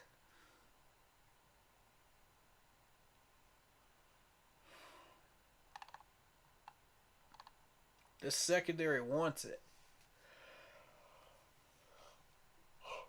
Sorry, guys. I'm a little tired. But, you know, I'm going to keep trucking. I'm going to keep trucking for y'all, man.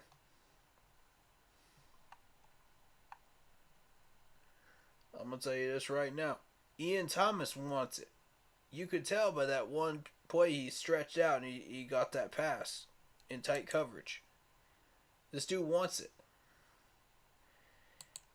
And when you got a team full of ballers, man, CMC wants it. Chuba wants it. You know what I'm saying? Baker wants it.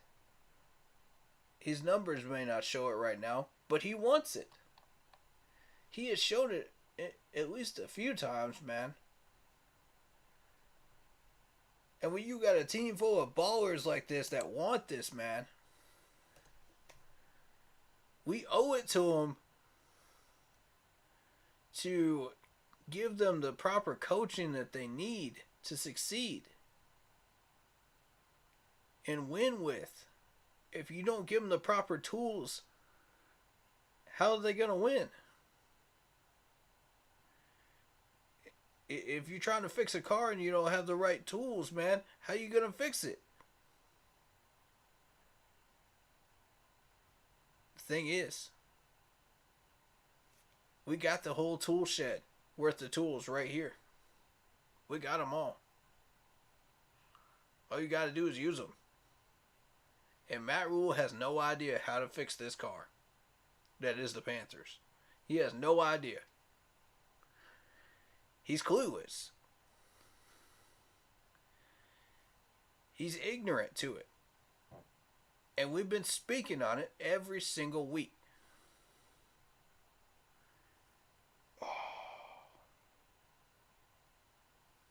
I don't understand it. I don't understand it. Unless you are that ignorant. Or are you doing it on purpose? Which one is it? And if it's the second one, this man could walk on fire, hot coals, spikes for this team and trying to ruin us in every way possible. And he would still not get fired because David Tepper just doesn't get it. He just doesn't understand that this is not the way. This is not it. If you want to follow the first route, where he just is completely ignorant of how to fix this team, then there ain't a doggone thing in the world that's going to save this franchise until he gets fired. That's real talk. You could bring in any players you want. You could bring in any assistant coaches you want. You could have these guys argue with Steve Wilkes all you want. And it still won't make a difference. Because Steve Wilkes will tell you straight up, this is what's really going on. You know, you could either find a solution or he's out. Because I'm telling you, Steve Wilkes will not stick around for long. You only got a small window of opportunity to make this man head coach. With Clown Rule still in the building. You only got that small window. And if I was Steve, man, I wouldn't blame him for wanting to leave and go somewhere else where I'm more loved, you know, and respected for my knowledge and my skills and my coaching ability. Listen to what I'm saying, Mr. Tapper, please. If you don't act soon, you're going to miss that window. Once it's gone, it's gone. This is the last good defensive coach we've had on this team. And this one's actually hungry to be a head coach. He's actually got the spine to do it. You're going to miss your window soon, man. I'm telling you. And I'm going to tell you, I told you so when this man becomes the head coach of a team and he starts balling out with that team. Man, I would not want to go to Houston if I was Steve Wilkes. I'll say that. Houston is a mess. He may be one of the few coaches that could clean it up, but if I was Sean Payton, I wouldn't want to go to Houston either. That, again, you know, that's a train wreck right there. You don't want to go to Detroit. You know, you don't want to end up with the Jets. You know, there's certain teams you just don't want to go to. But if he had gotten a fair shake in Arizona, he would have stayed. Guarantee it. Because Arizona is a competitive division.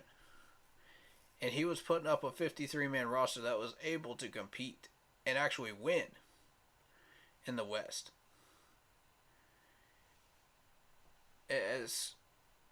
And granted, the AFC has all the power right now, you know, with the Bills and the Chiefs overall. But, you know, when you're talking conferences, but if he had stayed in Arizona, he would have kept his job. If they had not been setting him up for the scapegoat role, he would have stayed there, man. I swear. Had done a lot of damage. We've got our one chance right now. Do, Mr. Tapper. Choice is yours. You can lead a horse to water, but you can't make him drink. Point blank.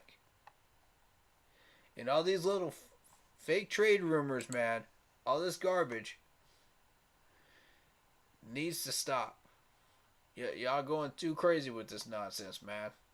Y'all going too nuts. Well,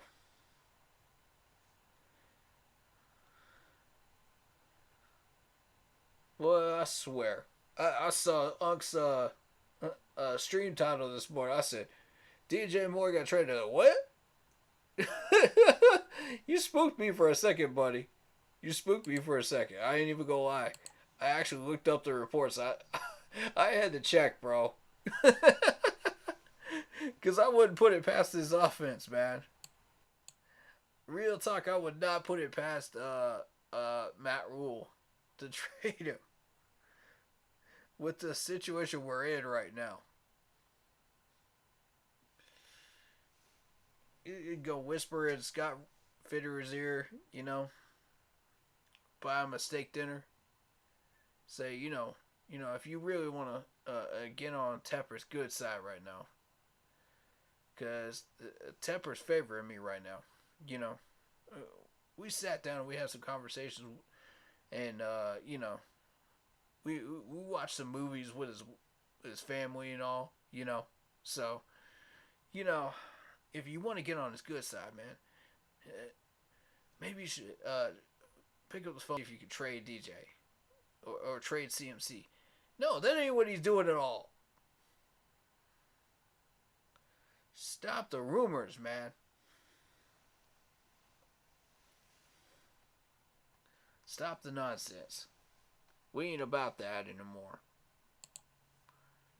If it's on official pages, it happened. If it hasn't been landing on official pages, then don't worry about it. Keep it moving. That's how it is.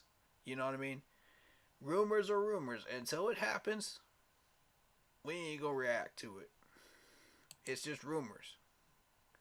That's why you didn't see nothing on my page about it. Nothing about it. I was trying to quiet it down. I was ignoring it. And it ain't because I've been that busy this week, because I have been. Granted, I stay busy throughout the week, and I post stuff that I see every once in a while. And I try to keep on top of this stuff. But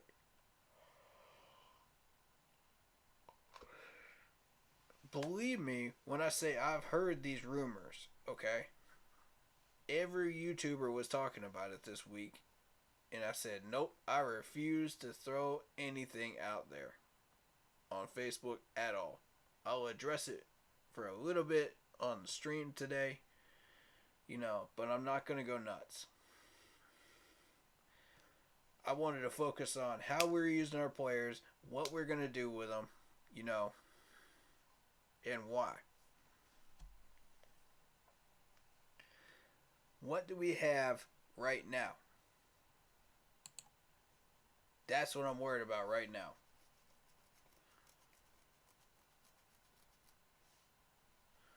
Alright, so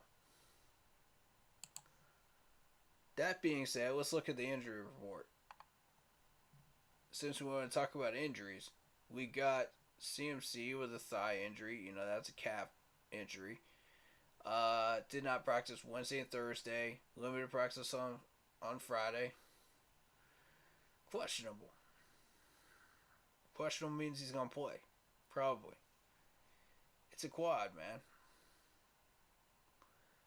Alright, J.C. Horn, calf injury. Now, this one concerns me. Because J.C. Horn has been balling out. Limited practice, full practice, and that probably means he's playing. Good news. Very good news. Alright. Ian Thomas with an ankle injury. This is new. We ain't had Ian Thomas on here before. Limited practice all week. That means you're going to see Richie.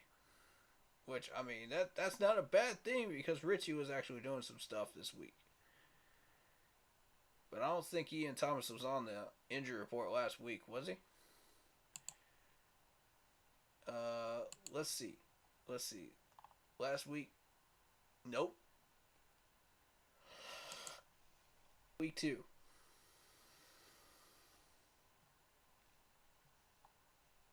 Week 2? Nope. How about week 1? Richie was on there, but Ian Thomas was not. Alright, so this is a new injury. This is a brand new one. Stanley Thomas over. Achilles. Limited practice all week. Questionable. Xavier Woods. Hamstring injury. Limited all week. LaVisca. Hamstring. Limited. Did not practice on Thursday. Limited on Friday. Questionable. Shoot, man. This man's been questionable on every package anyway. Marquise Hayes. Knee injury. No designation for Wednesday, but on Thursday did not practice. Limited practice on Friday. Questionable. It don't matter on Haynes, man. We're only missing a couple of run defense plays, man. That's all we're missing from him. Now, these last two concern me a lot. Because these two are major playmakers. You got Frankie with a shoulder injury. That's not a new one. He's been showing up before already. Limited practice on Thursday. Full practice on Friday. He will play. Dante Jackson, ankle injury. Limited practice on Friday. He will probably play. If not, I trust CJ to step up and get the job done.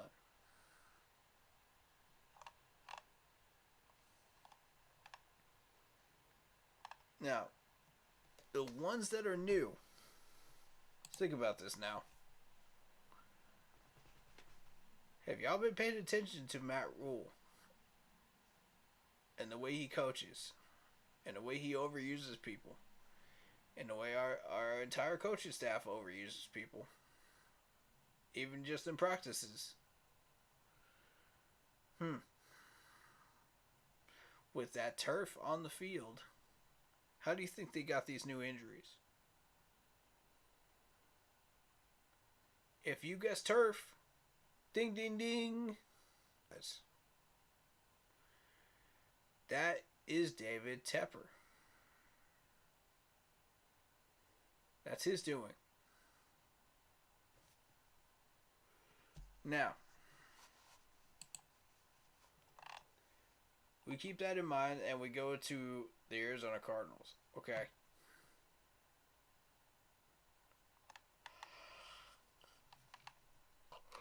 Excuse me. So we're looking at Rodney Hudson. Questionable. Their center. Limited practice on Thursday and Friday. Now, if this dude does not play, who takes his spot? Sean Harlow. Notice how they have 3 centers on their list. Keep that in mind, guys. And Harlow can also play guard.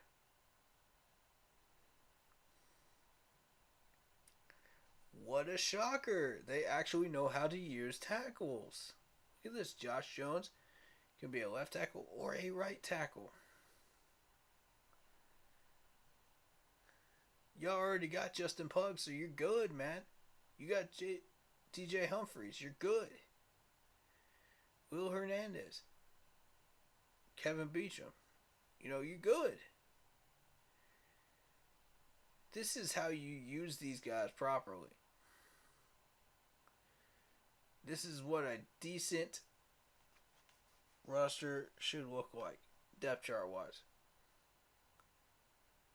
But now, we got to do with Zach Ertz. And Zach Ertz is one of those guys that spooks me, man. I'm not going to lie to you. That's one of the top 5 tight ends in the league. Quietly, one of the top 5. This dude is scary. If you let this man eat a few passes, he'll get a dozen. Real quick. I don't like it. I don't like it, bro. If we got to play him, man, that's bad news.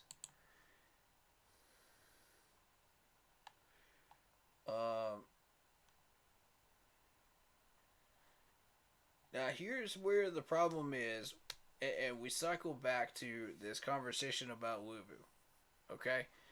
This is how this cycles back around. Now, if you're going to put Luvu in a quarterback spy situation, keep in mind, now everybody's saying that Corey Littleton is too slow. Shaq is too slow, right? That's the argument, right? And frankly, I don't buy that with Shaq because he's gotten faster. But not that much faster, but he's gotten a little bit faster. So, if you put Lulu out there as a quarterback spy for Kyler Murray,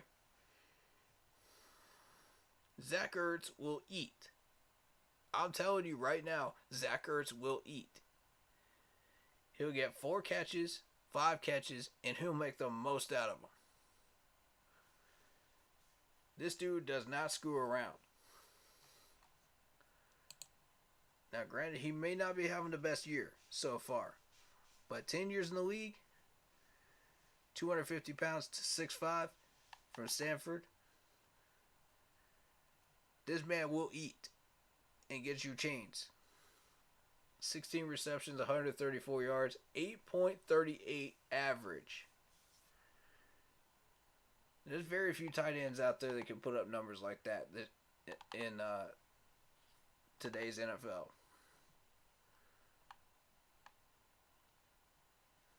And granted, he only has 1 touchdown so far. Ugh, excuse me. But it's early.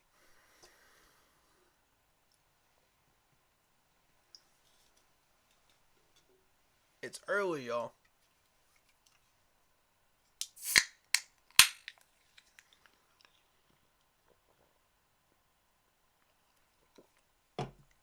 Alright.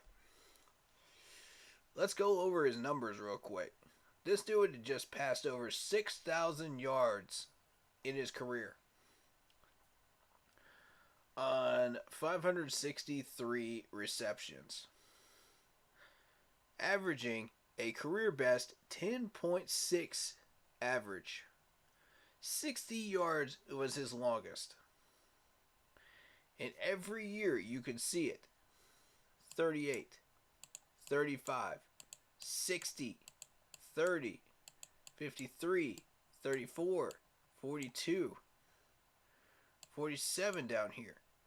Every year just about. This dude is even 28 here. This dude is balling out. Back-to-back years where he had 8 touchdowns in both years. This is one scary dude right here. And if you let him out of containment, that's 30-yard rip. Listen to what I'm saying, guys. If you put Luvu in a quarterback spy, Zach Ertz will eat 30 yards on you. I guarantee it. 30-yarder on you.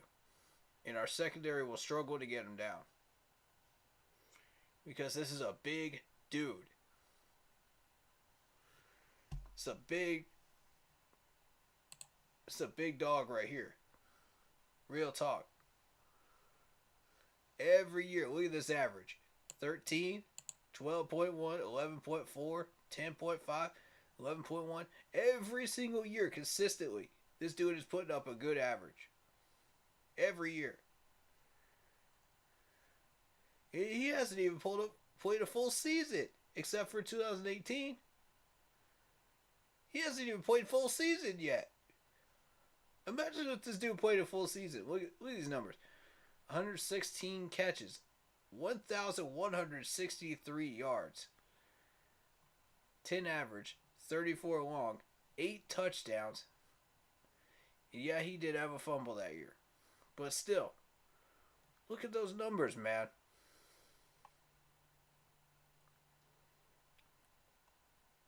Look at those numbers. Those numbers don't lie. And if you've watched him on the field, you know how dangerous this man is. So, I don't want to hear, oh, well, we decided to put Luvu in coverage and da-da-da-da-da-da-da, Matt Rule. Making excuses again. Clown Rule. No, I don't want to hear that after this Arizona game. I don't want to hear that.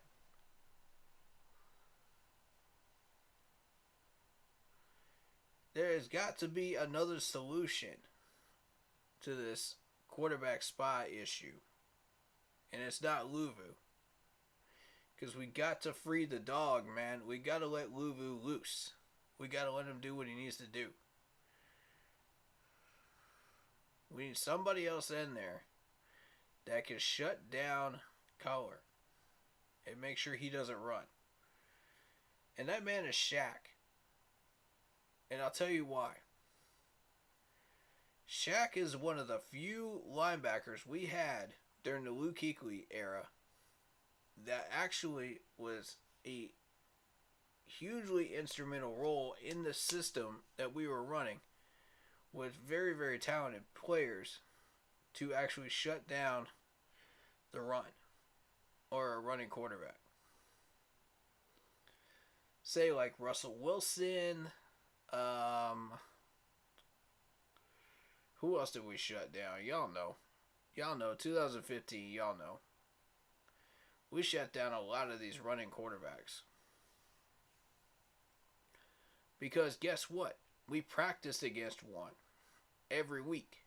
Cam Newton.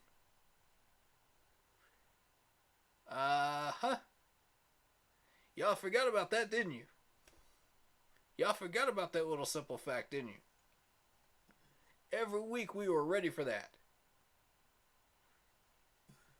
Because Luke Kuechly was ready for that. Thomas Davis was ready for that. Shaq was ready for that. In 2016, man, we were still shutting down these quarterbacks, man. Even then, these guys could not run. They were scared.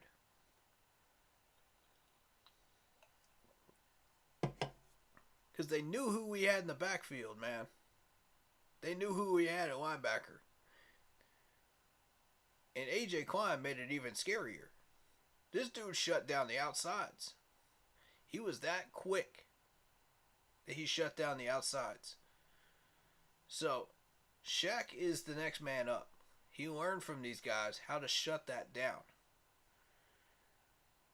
So, Shaq should be teaching these guys, okay, here's what we learned during these years, such and such years, how to shut down these running quarterbacks. It's not as hard as it looks. And yeah, we don't have the talent, but we got the skills. We got the smarts.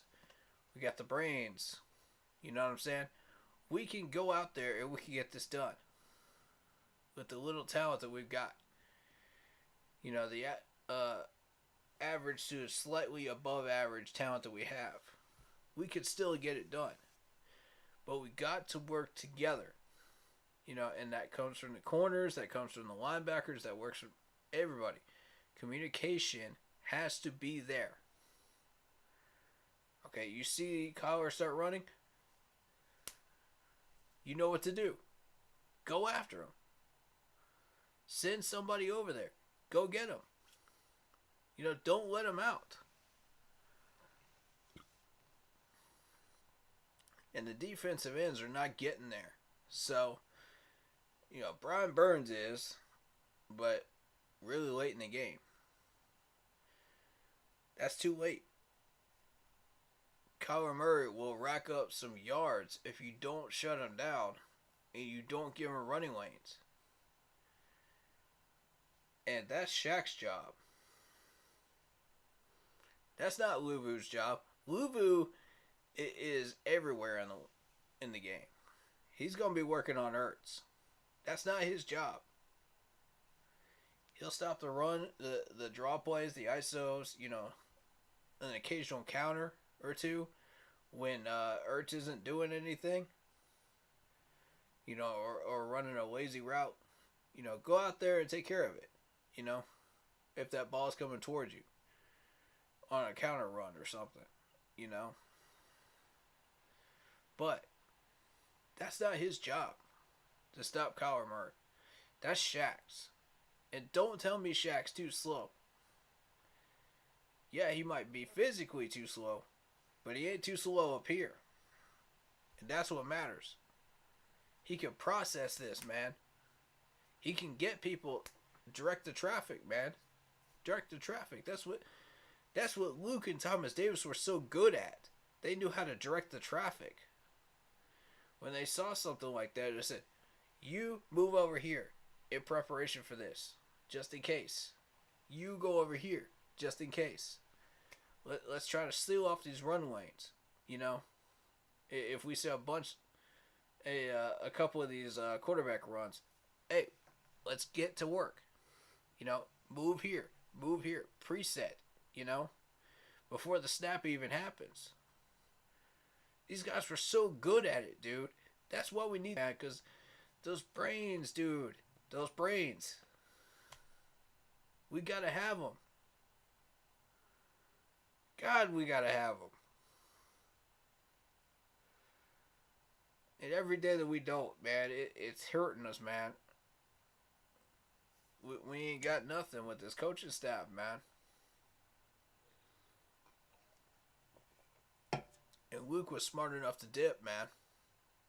You know? Luke said, enough of this clown show. Enough of this Ringling Brothers. Y'all bringing us down like the Titanic. Man, no. I'm out. I can't handle this travel nonsense, man, and getting the wrong players. No. I'm out. Smartest man in this franchise. By far. By far.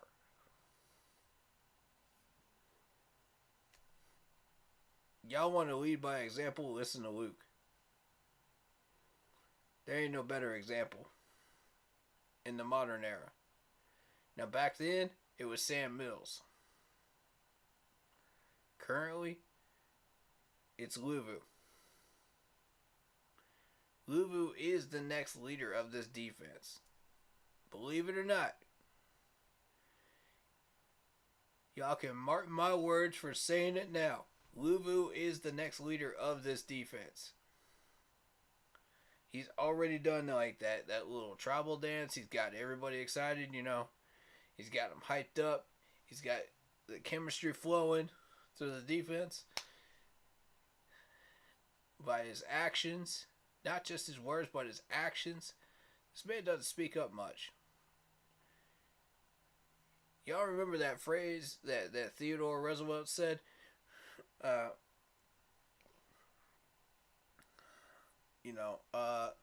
Carry a big stick, man. You never know. Talk softly, but carry a big stick. And that's exactly what Luvu is doing. Verbatim. On this defense. That's a leader. That's captain status right there. For me, that's captain status. You watch this man do that in 3 games, that's captain status. Give this man a captain spot. Matter of fact, do it right now. Do it right now. Because he seems to be one of the few people on this defense that really, really wants to win. Yeah, I mean, he's got a hunger down in his soul. He wants to win. You can see it on Sundays. You can look in that man's eyes on that sideline when he takes off that helmet and he says, Yup. I did my work. I did my part, man. Offense, get it in gear. You know? Point blank, man.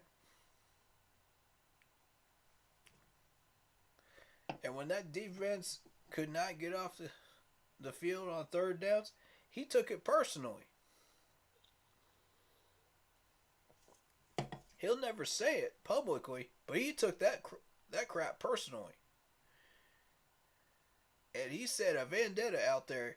He said, nah, we ain't doing this no more. Nope. I'm coming out here to ball out. I don't know what y'all doing, but I'm coming out here to ball out. Now, who's with me? You know Jeremy Chin's with you. You know Brian Burns is with you. Who else is with you? J.C. Horn's with you. Dante Jackson's with you. Who else? Who's next?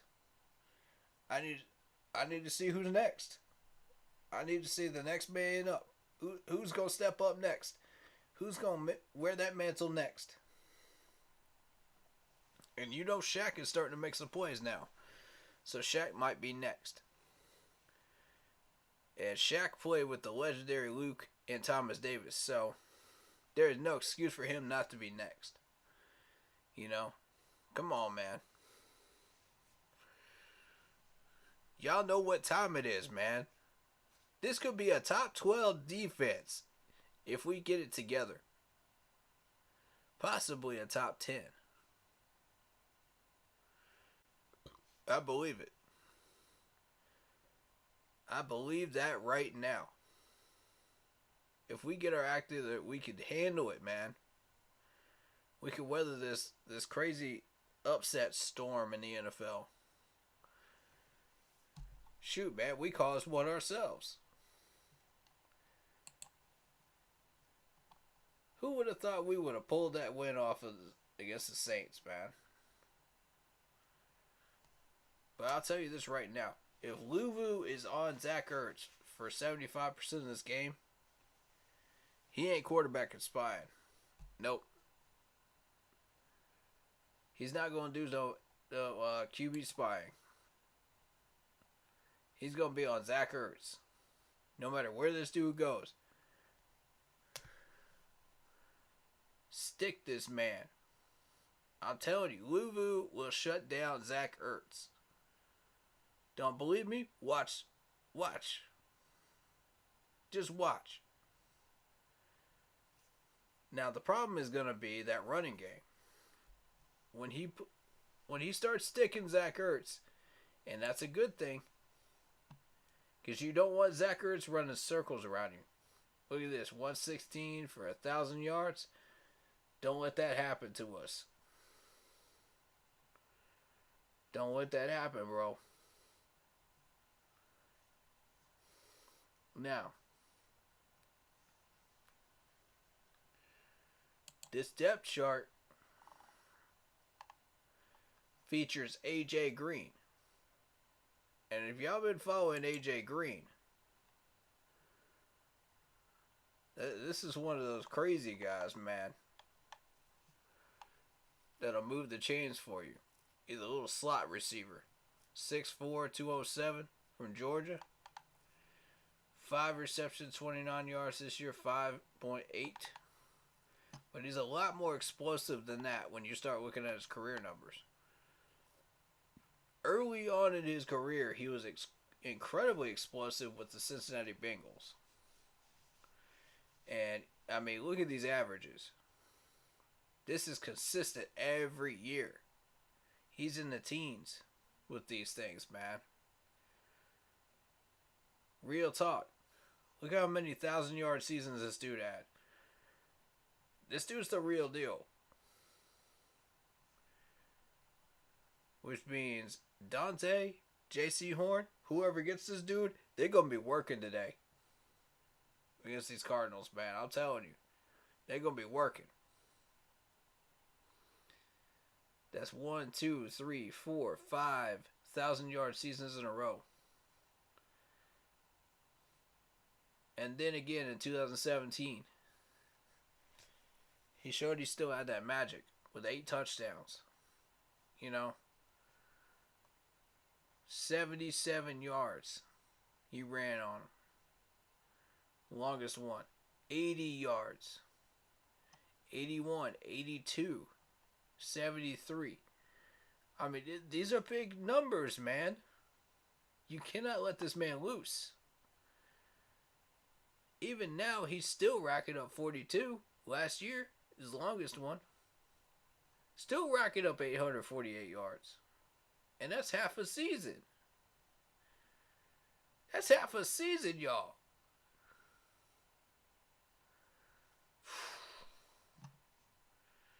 Watch this dude, man. I'm telling you. Watch him.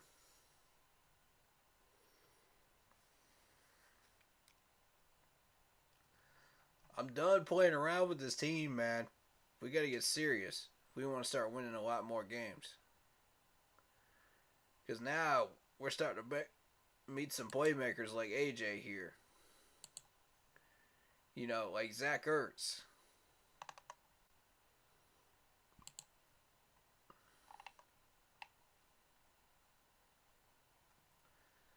Alright, so let's look at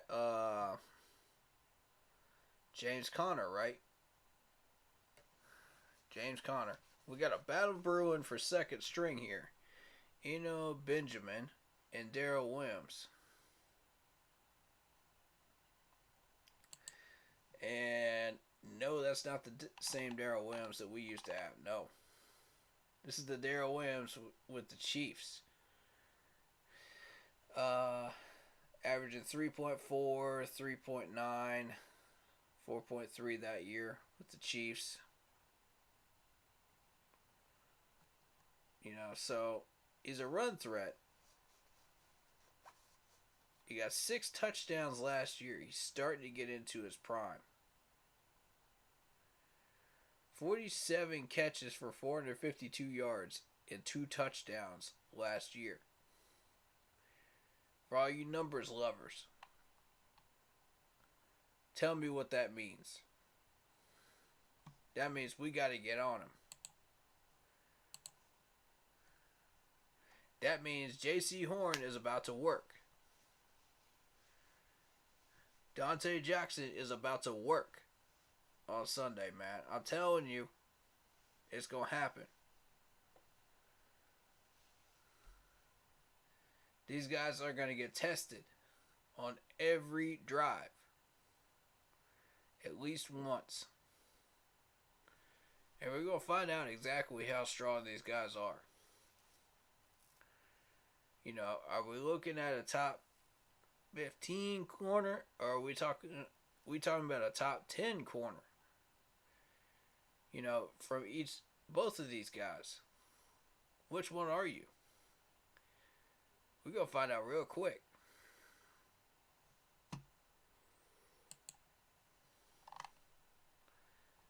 Because guys like AJ and Zach Ertz will make you look like an average one. That's real talk, man. You can't let them out. And here's the interesting thing. The Cardinals actually have 4 tight ends. Steven Anderson is one of them. And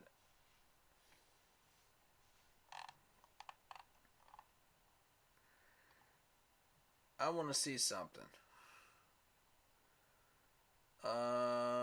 Patriots. Chargers. New England practice squad. You know, Chargers.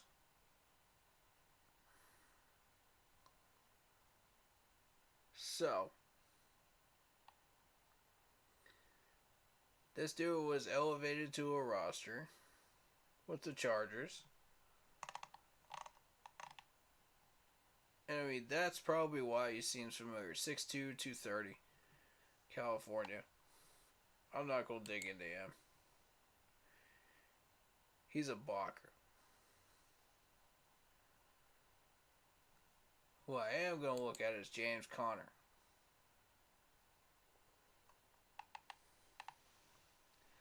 James Conner, 30 carries, 90 yards, 3 average, 1 touchdown. Now this is an above average running back here. Look at the averages. You're looking at 12 touchdowns with the Steelers in 2018. You're looking at 15 touchdowns last year. He had 6 touchdowns in 2020. He's a little inconsistent when it comes to the running game. Except for the fact that he put up 700 plus yards back-to-back years. So we do need to watch out for that. But as far as like scoring and stuff, I'm more concerned about the wide receivers. And Zach Ertz. Receptions was, oh boy. Here we go. Look at that fumble column, baby. 10 fumbles. 3 of them lost. That's the numbers you like to see right there. Because let me tell you something. Our D-line better fight for them fumbles. They better be aware. You can find little small details like that in the numbers when you start looking at them throughout the week. Don't discount this stuff. If it looks like a pattern, it is a pattern. You know? If it smells like a dog, it is a dog. You know what I mean? So, you know, most of the time. But,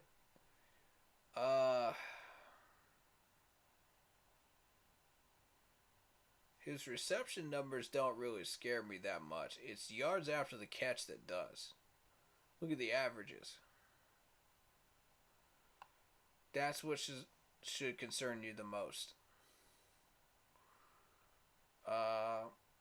You know, you got 7.4, you got 6.1, 10.1, 7.3.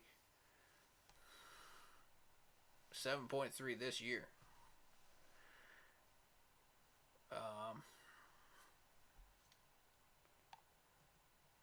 But look at that. He's already got a fumble this year.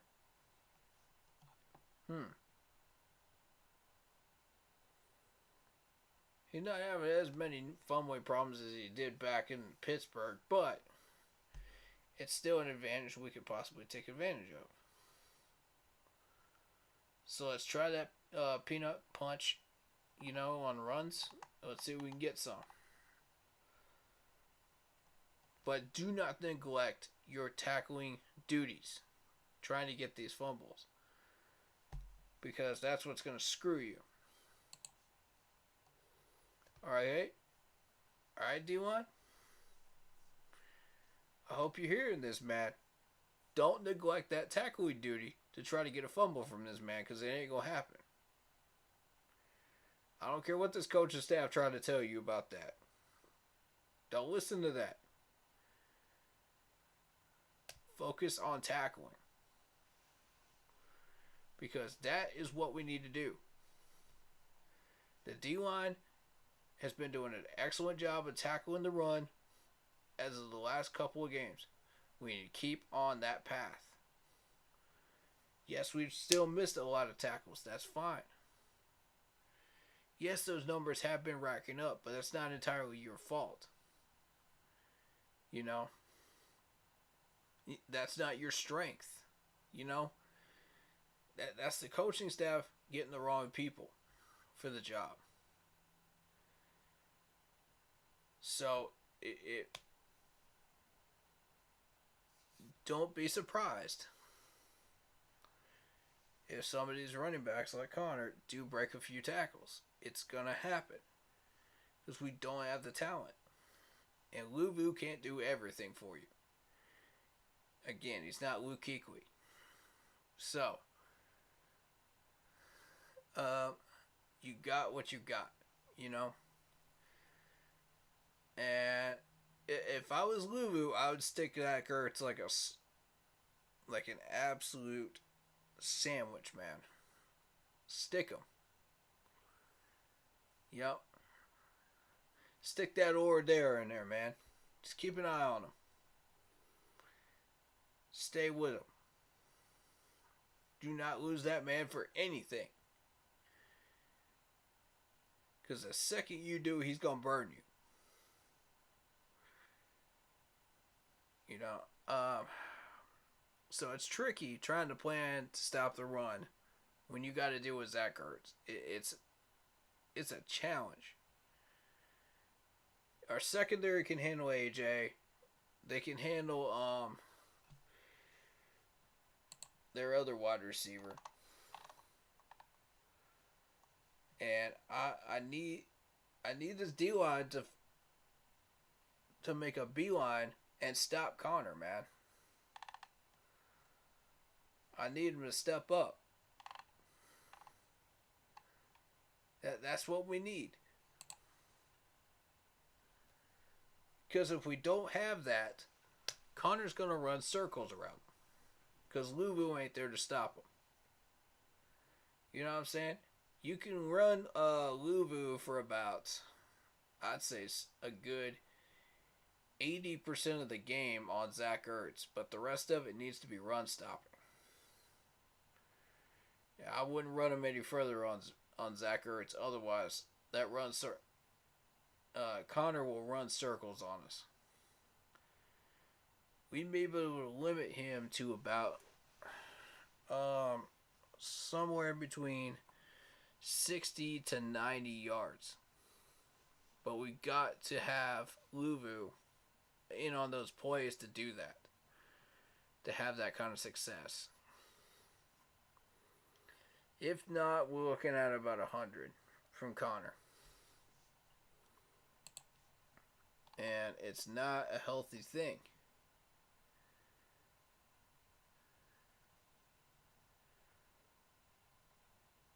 And that includes passing, the receiving game and his rushing game. Yeah, his numbers don't look spectacular right now. That can change in a hot minute against this defense. Without Luvu on him, that can change real quick. Luvu is our primary run stopper.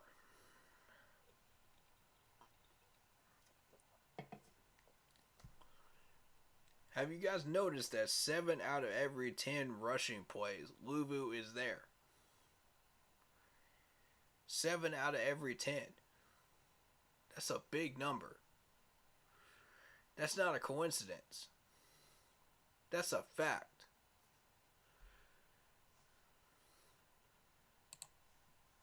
I don't have the actual numbers, but that's pretty consistent, man.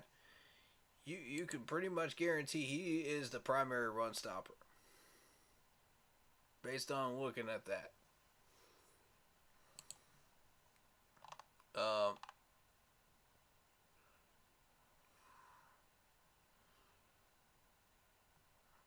Alright, so again, I'm not worried about touchdowns with James Conner.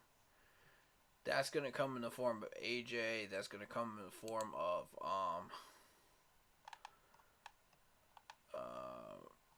Zach Ertz. It could come in the form of Humphreys.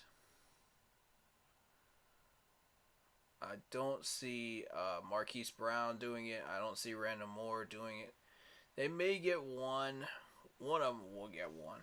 Possibly. If we're not careful. If we don't lock these guys down. Maybe. But more than likely it's going to be a big yardage play. Because we have been giving those up.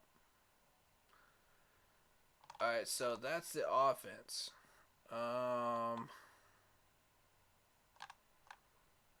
Moving on to the defense, you got J.J. Watt. Now, everybody knows who J.J. Watt is. I want to point him out for a second. Because 12 years in the league, 6'5", 288. 3 solo tackles. 2 sacks. 0 forced fumbles. Now, why do I point him out? He had a rough year with the Cardinals last year. Look at these numbers. That's not your typical J.J. Watt numbers. If you go back to Houston, this is what he does during a regular season. A full regular season. 52 tackles, sometimes 61, sometimes higher than that.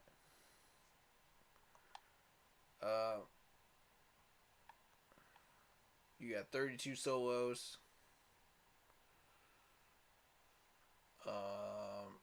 16 assists. It's usually in the teen numbers, on assists. 5 sacks last year. Now look at the rest of these numbers. Why is it down to a big question mark on that? Alright, so 7 pass deflections.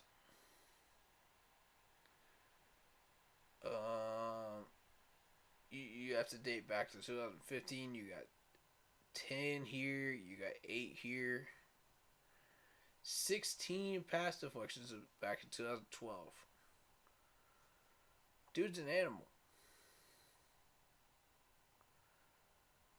He's got 2 interceptions over his career. He was selected in the first round, 11th overall.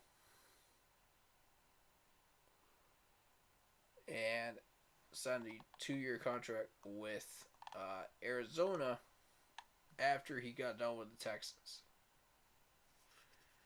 So, slow year. I saw it in fantasy and I said, okay, I'm not picking this dude up. Well, here we go again. We got to deal with J.J. Watt now. J.J. Watt with Arizona is not what he used to be.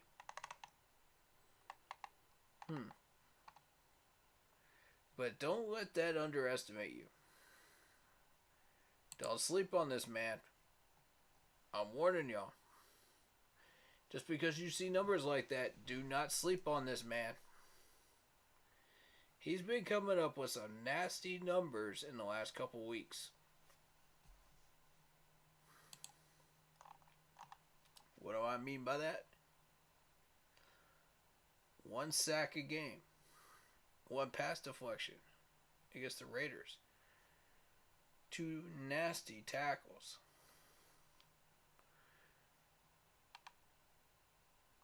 Yep, so you can't just sit on this dude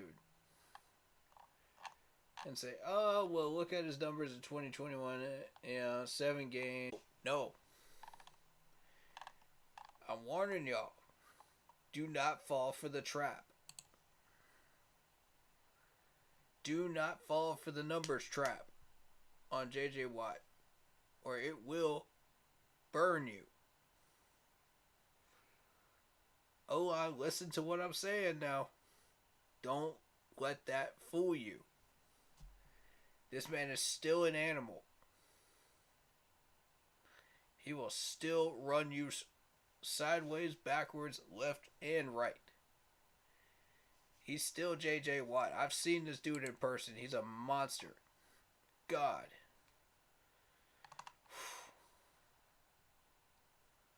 I would not want to mess with him if I was an offensive lineman. Boy. Y'all got a tall task. Whoever he's on, that's going to be a tall task for them. I hope it's not Icky. Because you put him on Icky, a rookie, at this stage, I hesitate to say what will happen there, man. It won't be good. It won't be pretty. Now we move on to Zach Allen.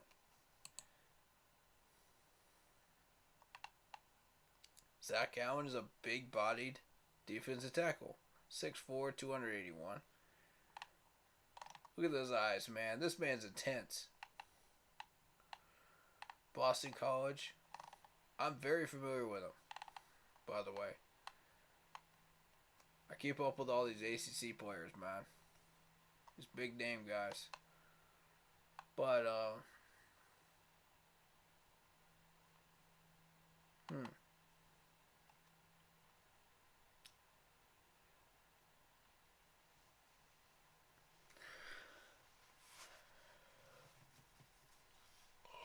Ugh, excuse me.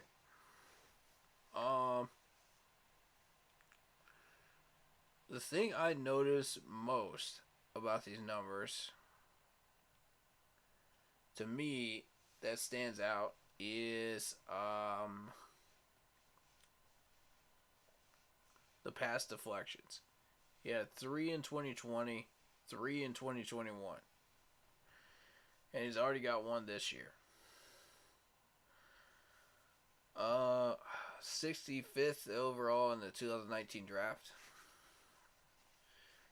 He has totaled 91 tackles, 11 tackles for a loss, 6 sacks, 23 quarterback hits, 7 passes defended in 32 games, 22 starts during his first 3 seasons. That ain't no joke, man. Watch these players, man. I'm telling, dude. Y'all thought I was joking when I said these Cardinals have some playmakers, man. I wasn't. Look at these guys. Okay, Victor,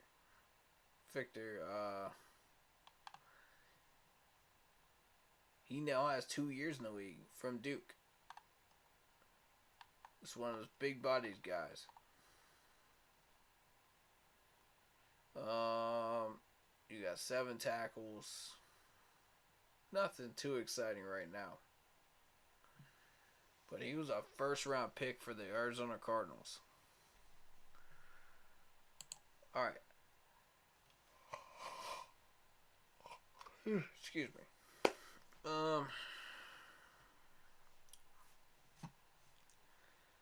Now here's a guy that a lot of people are overlooking. But I know him very, very well. Mr. Isaiah Simmons. Now, do y'all remember about 3 years ago when I said we should have drafted this dude? But of course, no, we want to ignore Clemson people because Matt Rule is a Temple and Baylor guy. No. Even before that, we ignored Clemson people. But that's okay. That's alright. Whatever brings the best 53-man roster we can build. I'm cool with it. Again, taking off the Clemson bias glasses, and just saying, okay, I want Panthers. I want the best 53-man roster we can build. Isaiah Simmons, I warned everybody about this dude. 6'4", 238. He's now acclimated into the system. Let's take a look at these numbers after about 2 seasons, right? Here's what y'all need to see after 2 seasons in the NFL. This is what you're going to be looking at with Simmons. 105 total tackles, 65 solo tackles. Keep that in mind, solo tackles. 1.5 sacks. He's already gotten 2 of the rookie year. 6 pass deflections. And what did I tell y'all? With the right coaching, 6 pass deflections and a pick in both years. But here's the number I need y'all to pay attention to. 4 forced fumbles. Y'all know why I'm highlighting that number? You guessed it, Chuba Hubbard. Matt Bozeman. Should be in for Pat Eflin. But instead, you've got Mr. Fumbles a lot sitting behind center. With a guy that causes fumbles.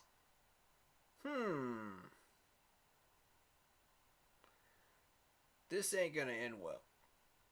You're going to say Simmons and some blitz packages. Or some run-stopping packages right up the middle. I'm going to warn y'all of that right now. If he goes out into coverage, he's going to knock down some passes. So, who do we have running slot right now? Who do we have running slot? Let's see.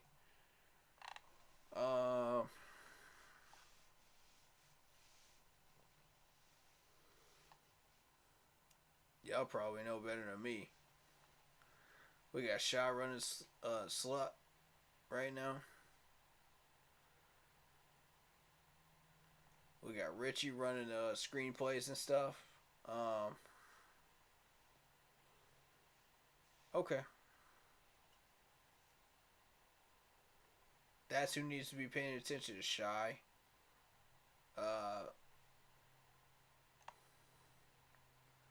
And LaVisca, if he comes in, watch out for this dude. If he comes anywhere near you, that could be a pass deflection. And he's an excellent tackler. That I know for sure because I watched him for 3 years with Clemson in a Clemson uniform. So I know at least 2 years in a Clemson uniform. So I know who this dude is. Better than anybody in this Panthers fan base right now. I know exactly who Isaiah Simmons is. He's a potential NFL animal. Y'all better watch out for him, man. Real talk. He could do some serious damage. Mostly, you're going to see that damage happen in the pass deflections, but wait till he starts getting some of these big boy sacks, man. That's when you need to worry about him. Right now, you just got to work once or twice to throw him in a blitz package. See what they can get. If I use them at the right time, when our line is really, really struggling, Baker's going to be running for his life. He's going to sit back there like a statue, not throw the ball, and that's a sack. I'm warning y'all, man. Don't underestimate Mr. Simmons. Now, you got a battle going on for backup here. Tanner Valerio, Ezekiel Turner. Not even worried about that. The only time you got to worry about that is if Isaiah gets hurt. Frankly, I don't even care. Now, look how many linebackers these guys are carrying. 6, 8, 9, 10, 11, 12 linebackers. 12 big boy linebackers. Think about that.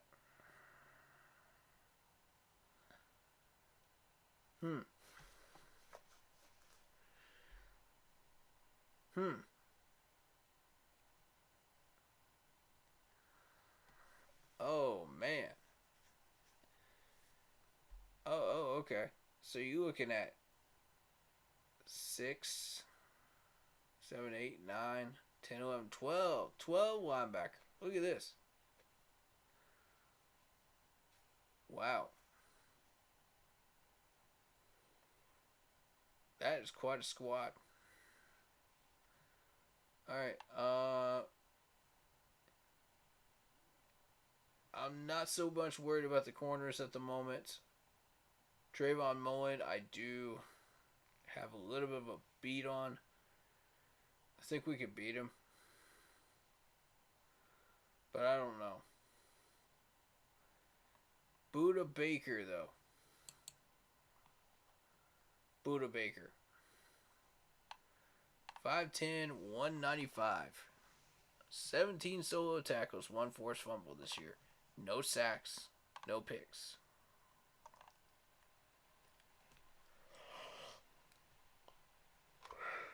Oof, excuse me. You are looking at a man that has about 156 assists out of 566 total tackles in his career. It's not too shabby. His sack counts total up to 7.5 over his career. So that's 2 sacks consistently last year and the year before. Look at the pass deflections number. 24 career pass deflections.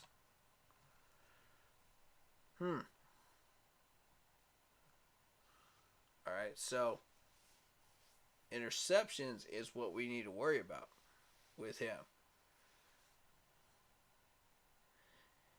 And the reason why is, look at this. 3 last year. 2 the year before that.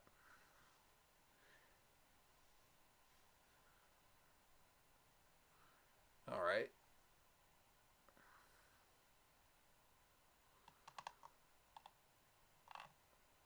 And, your pass deflections. As I said before, he's played in 71 of 81 games.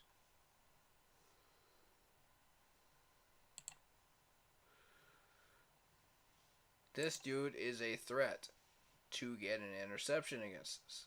He does not have one yet.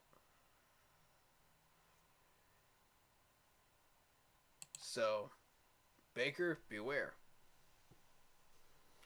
Do not throw it anywhere near this man. Keep it away from Buda Baker. As long as you possibly can. Unless you have to force that ball into coverage. Then you have no choice.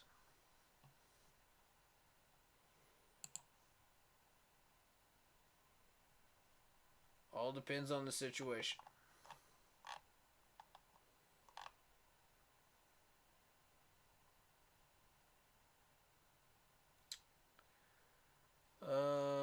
Let's see. Matt Prater.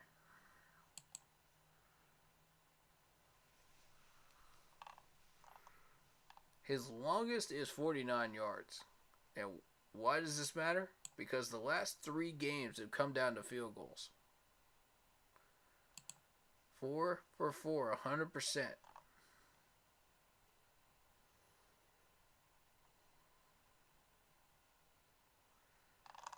So, that's your Arizona depth chart. And we haven't even looked at Kyler Murray yet. 5'10", 207.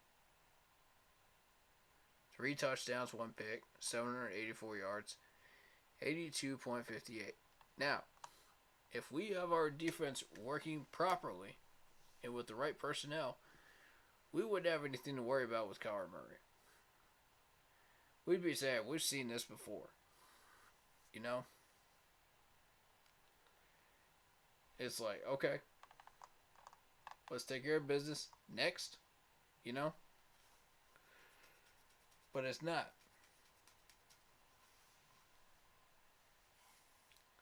So we do. Now,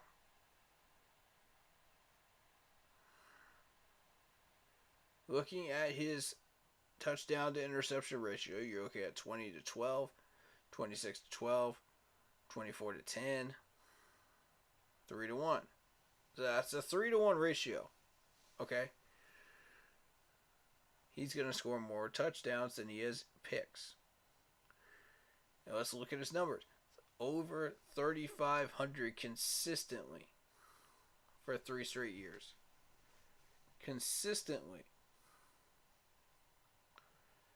In just as many attempts.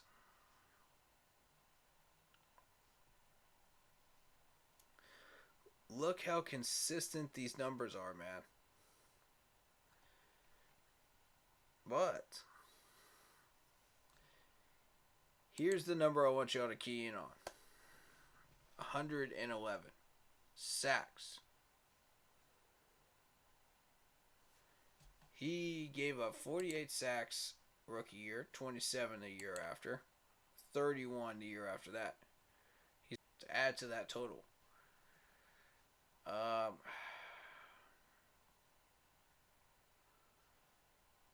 But notice that rating has stayed right around that same area.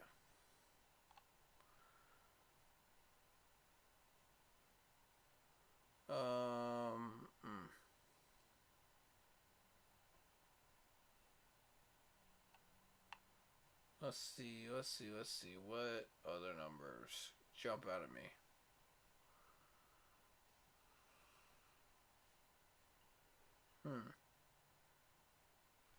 He had 11 touchdowns right here in 2020. But here's the number I want y'all to focus on. 13 fumbles last year. Now that ought to tell you something. 9 the year before. He's got 1 this year. So if we do catch him running, there is a chance we could get a fumble off of him. There's a fair chance.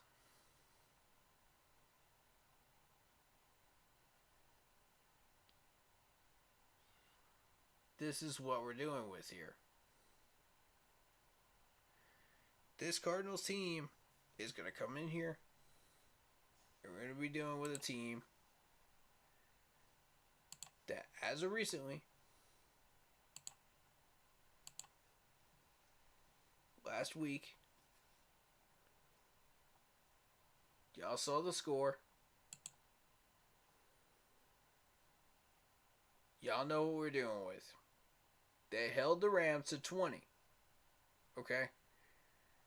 If they can hold the Rams to 20, and we've been putting up 24, they're going to hold us to a teen number.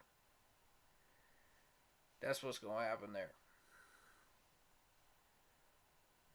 Probably 14 to 17 points. If I had to guess. And the Rams offense is pretty good. They're pretty solid. This is a very interesting score with Denver and San Francisco. Denver 11 and San Francisco 10. We're playing San Francisco next. So keep that in mind. San Francisco's offense is still trying to put it together. And as of the Dallas Cowboys over the Giants 23-16, did not surprise me. Giants are weak. Cowboys are coming in here strong into New York. Did not surprise me one bit. I'll tell you what did surprise me last week. Green Bay beating Tampa. That's number 1. Did not expect that. We beat the Saints 22-14. Now look at that Falcons score. If Seattle had won, we would have had our first trifecta in years. Years. It hasn't happened for a long, long time to where that trifecta favors us. That's big. That's real big, y'all. Now do y'all see why I got so excited last week? It wasn't just because we won. Look at that scoreboard. That was a beautiful doggone sight right there. That right there put a smile on my face. Like I said,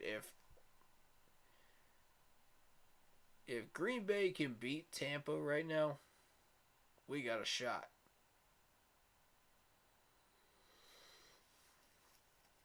If Seattle can still put up 23 against Atlanta, we got a shot. If we beat the Saints, which we did, we got a shot. Point blank. We're in the race for the division. But for how long? That's the question. For how long? When will the cycle balance back out? When will it? It will eventually.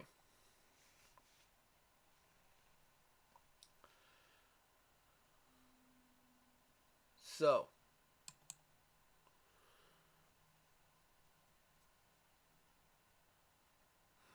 the other one that surprises me this past week was the fact that Detroit came within 4 of Minnesota.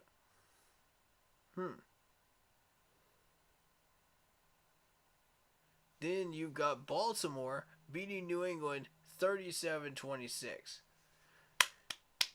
That's a good day, baby. That's a good day. That's a great day. Oh, man. I was sitting there after that game, after that Panthers win, I was saying, is it going to be a good day? Is it going to be a good day? Is it? Is it? I was scoreboard watching like a hawk. I said, is it going to be a good day? I saw that Buccaneers score. I said, yes, sir. I saw that Patriots score. I said, yes, sir. I saw that Falcons score. I was like, so close. That was going to be the best day right there for us in a long, long time scoreboard watching. I'm going to tell you that. Hey.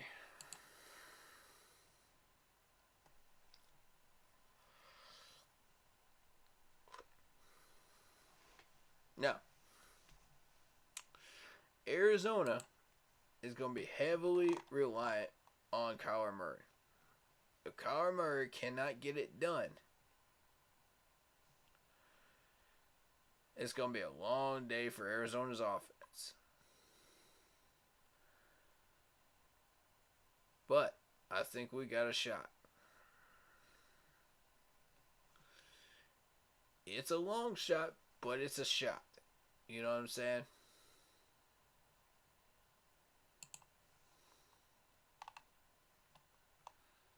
We have got to utilize this offense properly. Then we'll have our legit shot. We have got to stop the run. That means the D-line's got to step up and for us to have a shot at this. All of these guys have to step up. I don't want no lollygagging. I don't want no laziness. I don't want no taking plays off. I don't want no excuses. I want to win. This is a must-win game. Do it for the Sam Mills, man. Do it for the 51. Y'all know what I mean? Do it for the 51.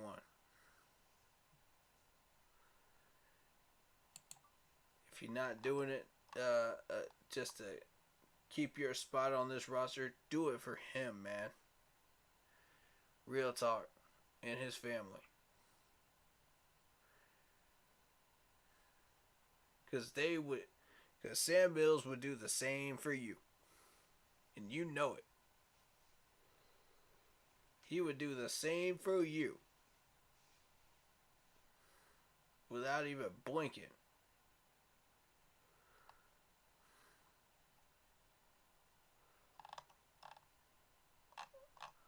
Alright, people mention McCall. I like McCall.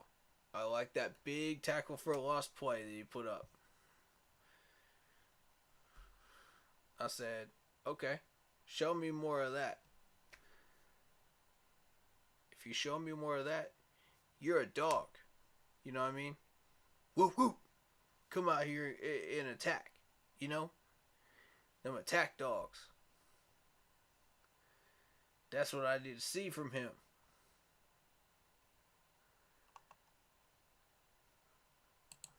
I need all of these guys what they've been doing. Except push the glass ceiling, man. Push the glass ceiling. We could do so much more. But Matt Rule does not want us to. Clown Rule does not want us to. Clown Rule. Honk, honk. Get him out of here with the circus trucks, man. Get him out of here. Stop keeping us from success, Matt. Stop, bro. I'm telling you. This team could be so much more under Wilkes. Bro, I can feel it.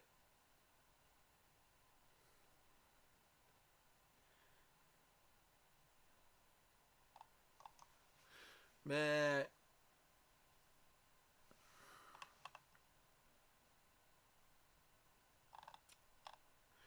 let me say this. If I had this roster right now,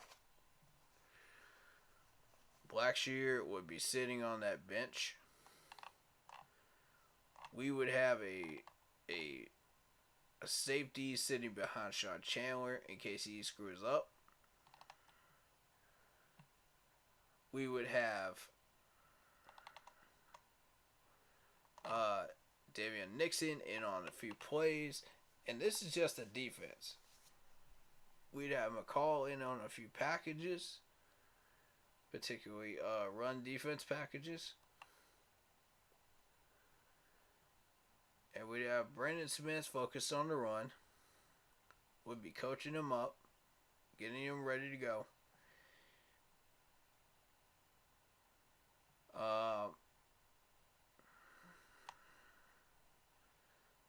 Frankly, all of these guys will know what they're dealing with on Sunday.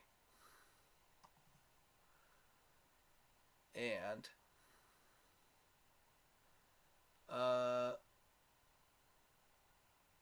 we now have Nixon back. So I mean that's one of our primary run stoppers. Put him in. Alright, to the offense. Bozeman gets the starting job, clearly. I would get in Taylor Moton's face. Yeah, I'd get in his face. I'd say, you know what? I know you're having a rough year, but you gotta light this thing up, man. You're a Pro Bowler. We made you a captain for a reason, bro. Not just for fun and games. Not just to get a bag. Come out here and ball out on this line. If you don't, Cameron Irving sitting right there, bud. You really want this man as our starting right tackle right now? Because I don't. I don't at all. Same thing with Corbett. Corbett is a former Super Bowler. And I feel like with Bozeman, that chemistry is going to blossom again, like it did in LA.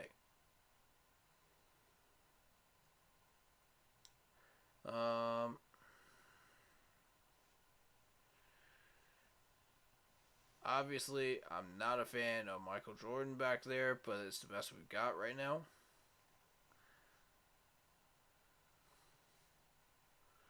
Quite frankly, I'm glad Brady Christensen is starting over Michael Jordan. Thank God for that. Because I was worried about Matt Rule messing that one up. Alright. And Team J and CMC, I would look at them and make sure we got these guys healthy, man. You know? Let them rest, you know, through some play calling, you know, and then bring them back out there. Let them work. I may have missed what TMJ's injury is, because I don't recall.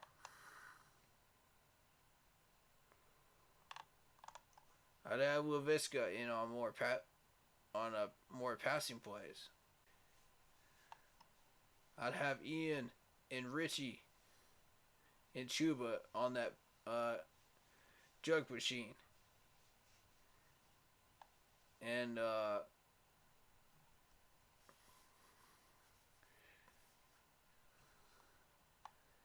you know,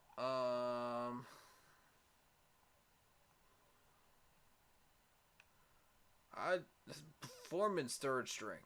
Foreman is third string straight up. Then I would have a talk with PJ, and I would say, okay, what's causing you to overthrow these balls? You know, let's talk about that, bud. Why are you overthrowing everything? Is it technique? Is it footwork? I would look at him. You know, I take about 30 minutes every day and I look at PJ throwing it. Legit. Because I want to know what's going on. I get him in on some 11 on 11s. Let's just see how he does, you know. There's something wrong.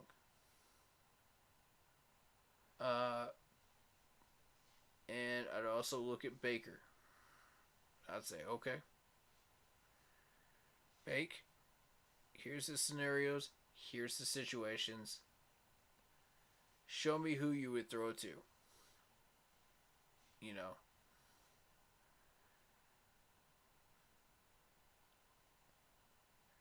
And that would be that, man. You know, until the draft, until you can replace some of these guys, until free agency, where you can start moving these guys, man. In packages and get some people, man. Stop screwing around and get these people on this roster that can actually make a difference. That's exactly what I would do right now if I was Steve Wilkes and Scott Fitterer. If I was Scott and I just took over the team right now, that's exactly the changes I would make. Today. Like, I would not even screw around.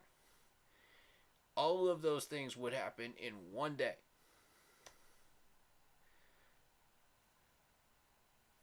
Never mind one day, 5 hours. Within 5 hours, all of that would be done.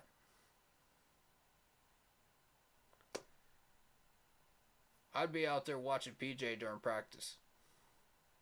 In that last 30 minutes. That's exactly what I would be doing. The rest of that would be done. Sure as clockwork on my desk, man. It would be done.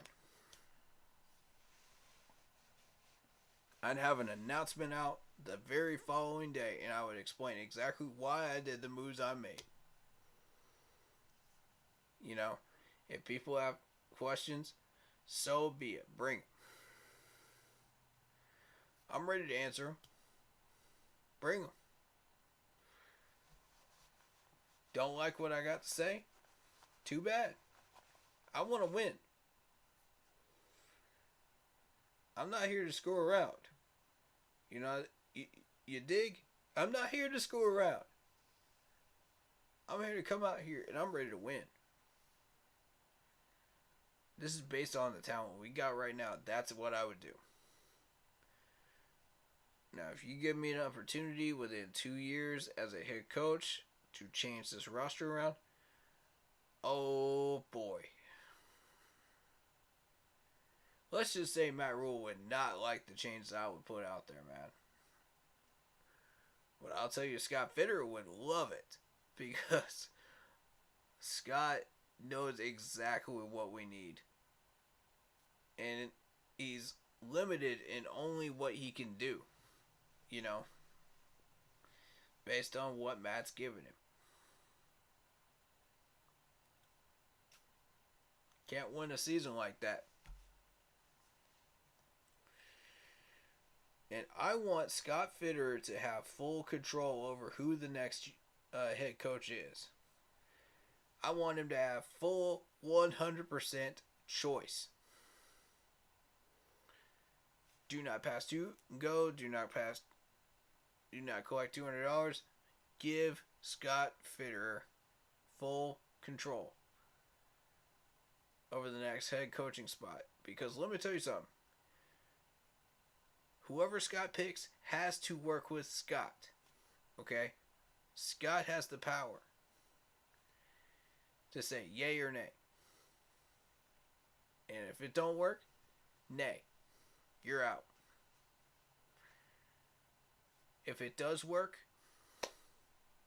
Scott, you found your guy, man. You know what I mean?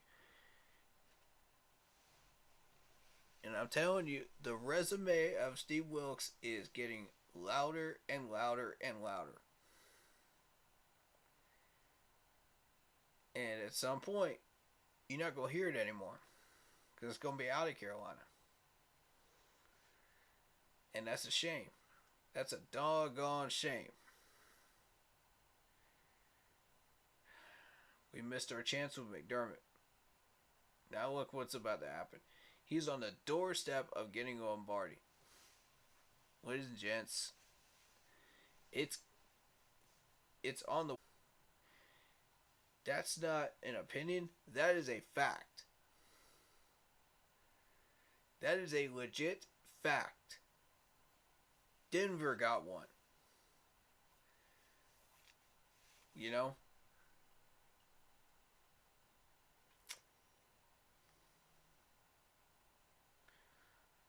And Von Miller is the most dangerous defensive end out there. For that reason, changed my mind.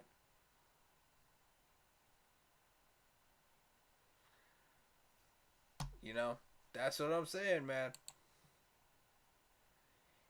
He may not show it in numbers, but he is one of the most dangerous and influential people out there, Von Miller. And now, finally, he's starting to have a good year. We missed the boat on McDermott. That is going to haunt us for years.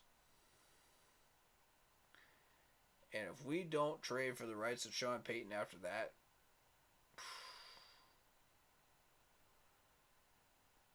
Lord have mercy, man.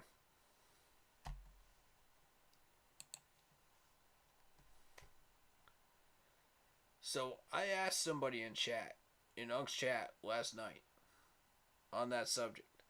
What would it take to get the conversation started on trading for the rights of Sean Payton? And he said a first, at least. That's to start the conversation. And this is a Saints fan that said this. Alright? Keep in mind, they're a little biased. They may ask for a little more than we can give. But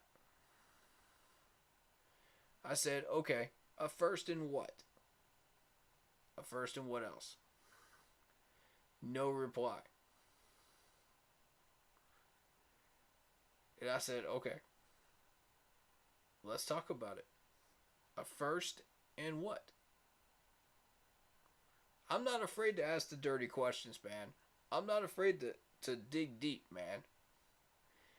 And go into the rabbit holes that people won't go into, conversation-wise, out there, man. I'm not afraid to do it, bro. Some of these people are. And I respectfully question why not, you know? Why are you not wanting to go down those rabbit holes? Why are you not asking those questions that need to be asked? Not that we want to know the answers to, but we need to know the answers to. Just in case we get a shot, you know, at Sean Payton. Who knows? What will it take? Not that I'm 100% on board with this, but, you know, I'm willing to explore. You know? I'm willing to entertain it. You know? Because at this point, Sean Payton would do us a lot of good. You know, I'm not going to lie. Granted, he's from the Saints, but still, he would do us a lot of good as a head coach. Nobody argues that. Nobody at all. But what would it take to get him?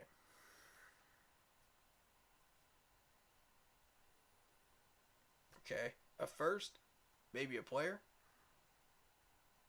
Who do y'all want? Excuse me. Who do y'all want?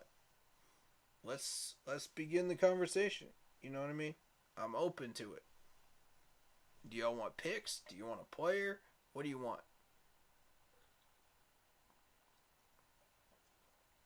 first and what?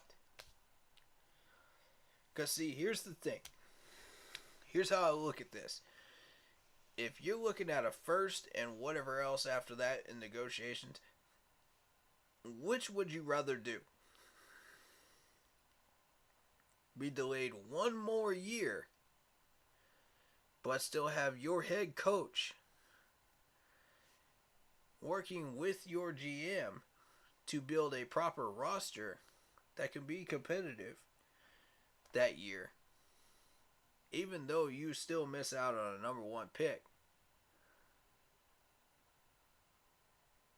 You know, and maybe your roster isn't 100% up to par, but you can find some people, right? To compete for a division title place. Now, wouldn't you be willing to sacrifice that 1 year to find continual success, consecutive years where we win the division under a great coach with the proper drafting? Y'all tell me. Is that worth the first to you for 1 year? Plus whatever else we give up? It would depend on what else. You know what I'm saying? It would depend on what else. What do y'all want us to give you? There's certain players we cannot give. You know? But picks wise, I'm willing to entertain it. Let's go. You know? We'll talk. What y'all want? You know? Depending on what that pick is. You know? Because there's certain players that you want in certain rounds that are going to be available in certain rounds. There's trends, you know, during drafts. So, what's there versus what isn't. And sometimes that changes up. You've got about 2 or 3, 4 positions in one area of the draft picks, right? Like say for the 3rd or 4th pick, you're looking at maybe a linebacker, a defensive tackle, maybe a defensive end. See, there's like 2 or 3 player positions that are available to pick. So ask cautiously, Saints, because I'm willing to listen. I'm willing to entertain this. But ask cautiously. Knowing that fact, okay? Knowing that Scott is not going to screw around. He's not going to just randomly hand you a pick of any round along with that first. That's not how that's going to work. He's going to be very, very careful about what he throws out into this deal. If he does. So, I mean, that's that, really. That's that conversation. And I kind of want some opinions. Well, if you're going for Sean Payton's rights in a trade deal, what would you want if you're the Saints? A first in what? I want some opinions out here. I'm curious. What are y'all thinking? You know? Y'all like a graveyard in this chat right now. Show me something. What y'all want?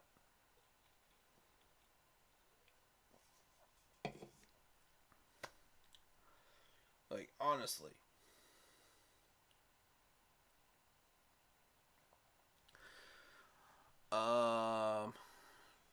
Vietnam says, I don't like Ian Thomas. He just looks like trash to me, blocking and catching.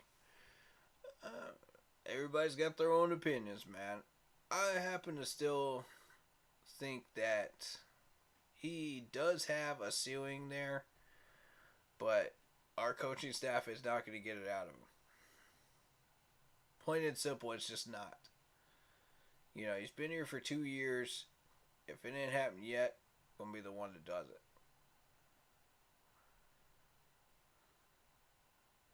Now, if we change coaching staffs, I'm willing to entertain one more year with Ian. But he's got to show us something, some type of potential under this new coaching staff. Otherwise, nah, he's out the door. You know, with all due respect, you know, put him in a package deal. Well, he's still worth something. Somebody will pick him up. But, yes, sir. Fire Matt Rule. Yep. Preach it. Get that trending around Twitter. Fire Rule.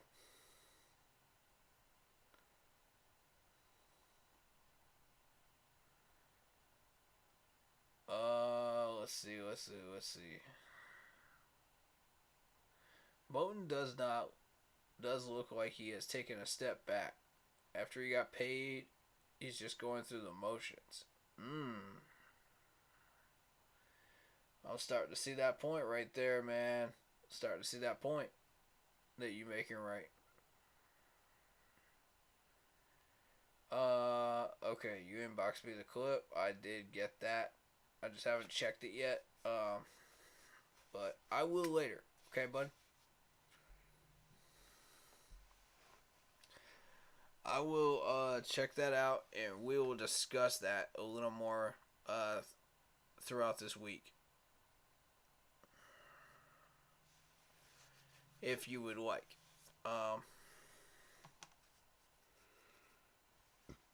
Like I said, I'm not after. I'm not after the numbers. I'm not after the fame. You know, I just want our voices to be heard. You know, as the silent majority of the Panthers fan base, man, I just want our number. I just want our names and voices to be heard.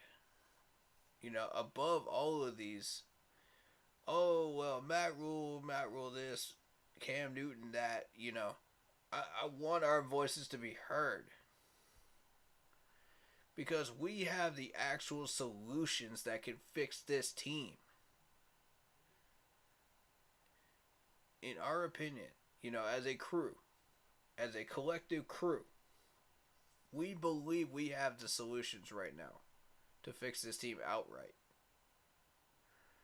And that's a bold claim. You know, no one else can say that right now.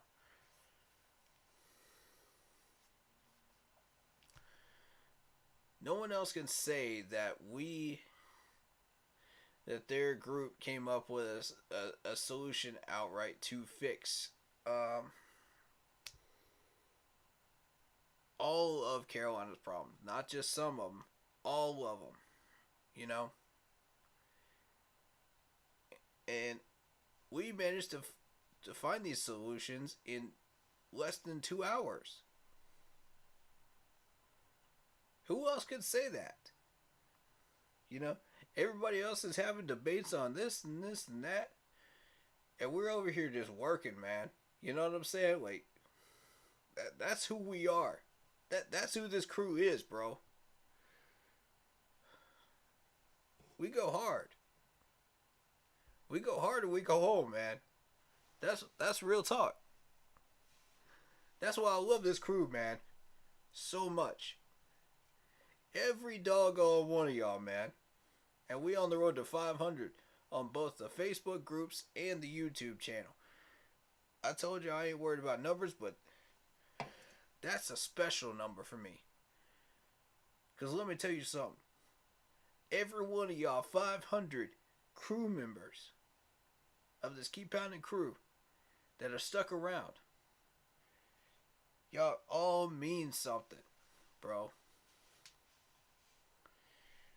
This is a family. Straight up, this is a family. We have debates, we have conversations, we have talks that actually benefit this team and can fix this team. And y'all are all awesome people, man. Like, I would sit down and talk to every one of y'all for as long as y'all wanted to. I would have dinner with y'all. I would have lunch with y'all and just talk for as long as y'all wanted to about this team. That's what's up. That's real right there. That's real. All these people got like so many numbers of people in their chats and everything else, and it's just like, oh well, it's all about the money, it's all about the numbers, it's all about this, that, and the other. And no, we real over here, man. Everything you see, hear, and read in this chat and on this stream is real. It is based on facts. It is based on real information that comes off of official sources. And it comes from all of us who really, really love this team and have a humble heart, who are not egotistical and really, really want to fix this team. That's real. You can't put a price on that. You know? You can't put a number on that. That's real. That's why I'm so blessed, dude. I feel so blessed. That's 3 years of hard work, man. You know, advertising this channel, getting everybody up in here, man, and just working, man. You know what I mean? Real pitches, real. Some of y'all are people that I talked to in real life, man, and met up with. And I said, man, y'all real. And none of y'all went anywhere, man. Y'all stuck around. You didn't leave when the going got tough. When we went into a 9-game losing streak, you know, stuck with Matt Rule, pissed off about the storm that gets a boa, you know. None of y'all left, man. We all stuck together.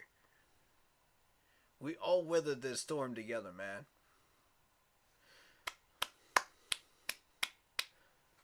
Much love to y'all, man. Hats off to all of you for sticking around. That takes spine. That takes backbone. That takes loyalty, and that takes love. Because y'all love this team that much that y'all want to find solutions just as much as I do. I always said it would be hard to find 500 people, you know, that would jump on this crew and love this team as much as I do. I am so glad to be proven so wrong. I've never been happier to be proven wrong. That's an amazing accomplishment right there that we're about to hit. And it's beautiful, man. It's absolutely beautiful. And every one of y'all stuck around for free.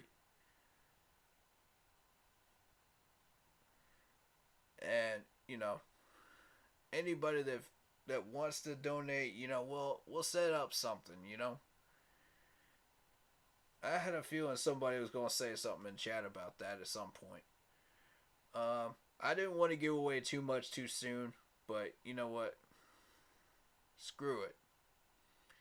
You know, we're going to set up something for y'all, man. If y'all want, that's totally up to y'all.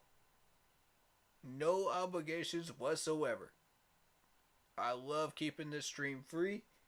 That is purely up to you. I am never going to ask for a dime or a nickel or anything from y'all. I'm sticking to that, bro. Sticking to that. But anybody that wants to support this stream, let me know in that way. And I was making a few strides this offseason to try to make something happen like that, just in case. So,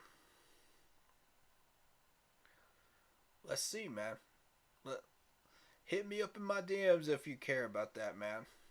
And you really feel that passionately, man, about this channel, and you really want to support it and help out in that way. Please do hit me up. I got a special place in my heart for everybody that does. That means a heck of a lot to me, man. Y'all don't have to do that. Y'all don't have to do that, man. Listen, man. This channel is for education, man. It's for teaching newcomers to the game what our love of the game is. And I think we've done an excellent job of that as a crew. Don't y'all? I think we have. I think we properly represented well with that. And I'm proud of us for that. And it's for education of Panthers fans, about what this team really is versus what everybody's perception is of it.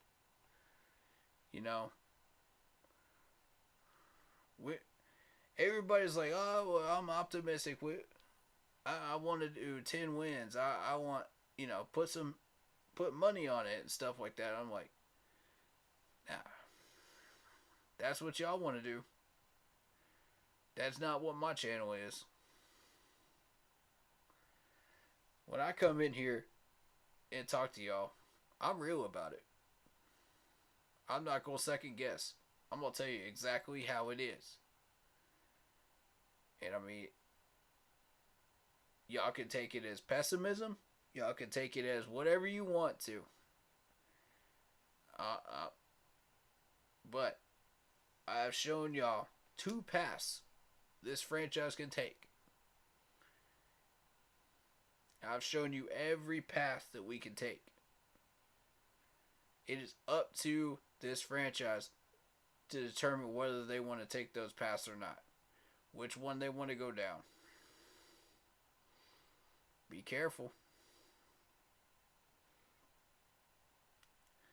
Once you go down one of those roads, you can't come back. Once those games are spent, they're spent. You know what I'm saying?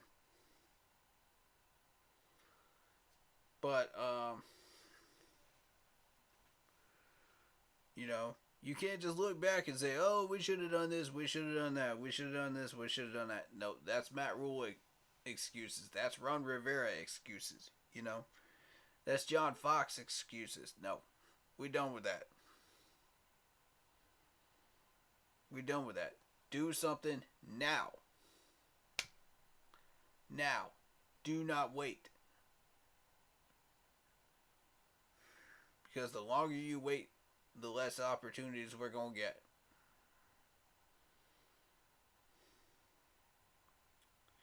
But y'all stuck around through all of this, man. Real talk, man. That means so much to my heart, man. Means so much. Y'all care that much about trying to make this work. About keeping this train rolling. Eventually this thing's going to become a Leviathan. And that's what I want.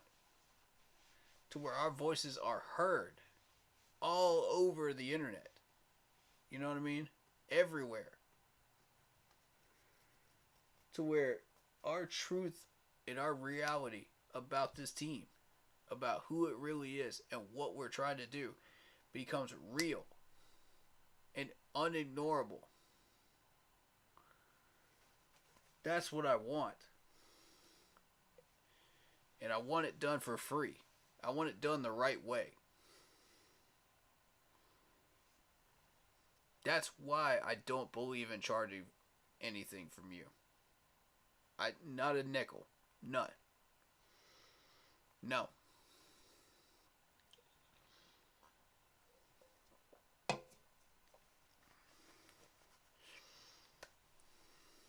I do have something in the works, but I'm not going to say much on it right now till I get it set up. And I don't think now is the right time to do it, to be honest. You know, so y'all will know. It's going to catch fire. It is.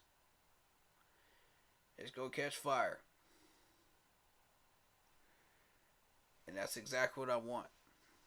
You know? And I want it to catch fire for the right reasons. You know? I want it done for the right reasons. And in the right way. So, for now, we're going to wait on that. But I thank you for those comments about that. So yeah, again, if y'all wanna, this team ain't going nowhere with the clown. It's not.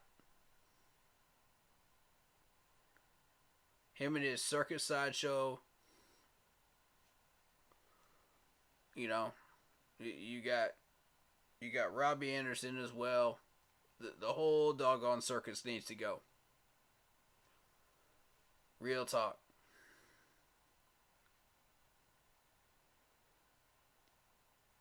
I do give Robbie respect for getting the job done this year and putting his money where his mouth is.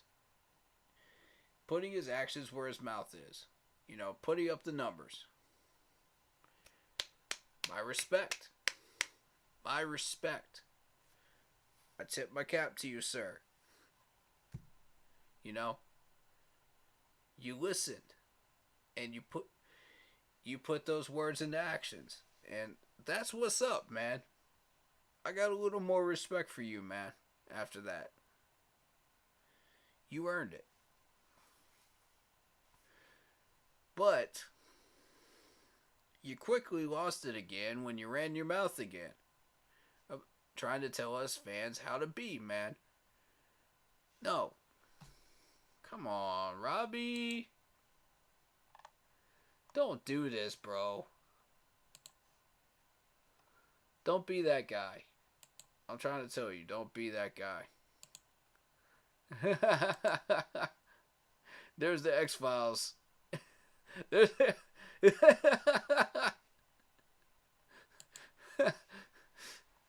Oh my God, Harvey, man. I love this dude. Hey. Real talk, though. Hey, if you're a Bengals fan, I love the striped end zones. That is so dope looking, man. I love that. And it reminded me back in 2015 of that black end zones that we used to have. Dude, those things were dope, dude. God. Let me actually go find a proper picture of that.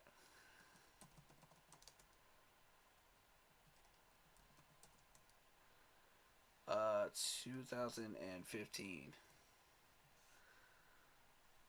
I want pictures of it. I want y'all to see. That's the type of end zone I want to see right there.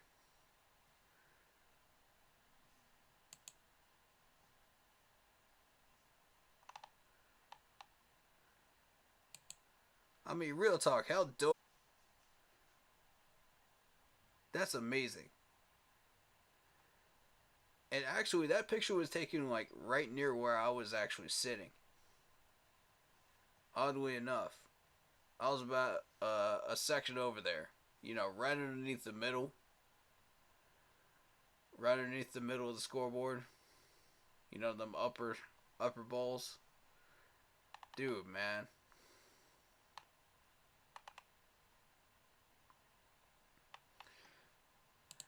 Now we got this garbage.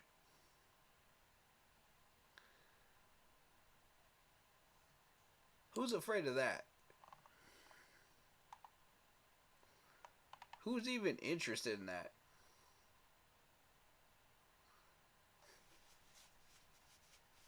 And by the way, man, did any of y'all see that random article about how we put like pinball machines and all this nonsense in our locker room, trying to boost up chemistry? Did y'all see that? Yeah. Did y'all see that nonsense? Like, I was like, what? How about we practice better? How about we coach better? How about we practice better health standards, man? You know, keep these players on the field. How are you going to make money off tickets? How are you going to make money off PSLs if you can't keep the star players on the field? Real talk. And let me show you that again, man. Let me show you that injury report again. Tell me how many of these guys are stars. Tell me how many of these guys off this list are stars. Every doggone one of them. Except for Ian Thomas, maybe. And Stanley Thomas Oliver. Every one of these guys are big name players on this team. And we can't keep a single dog on one of these guys healthy. And I'm gonna show you week 3. How many big names are still on this list? You got Madden Eneritis this time. Week 2. Guys, you can't make this up. Brandon Smith, Taylor Moton, Frankie Luvu, Marquise Hayes. There you go. Shi Smith even.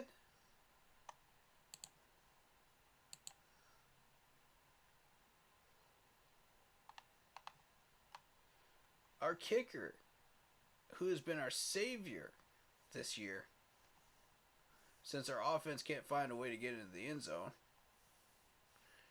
Richie, CMC, Brandon Smith. All of these guys are big name people that we need. We need to keep these guys healthy.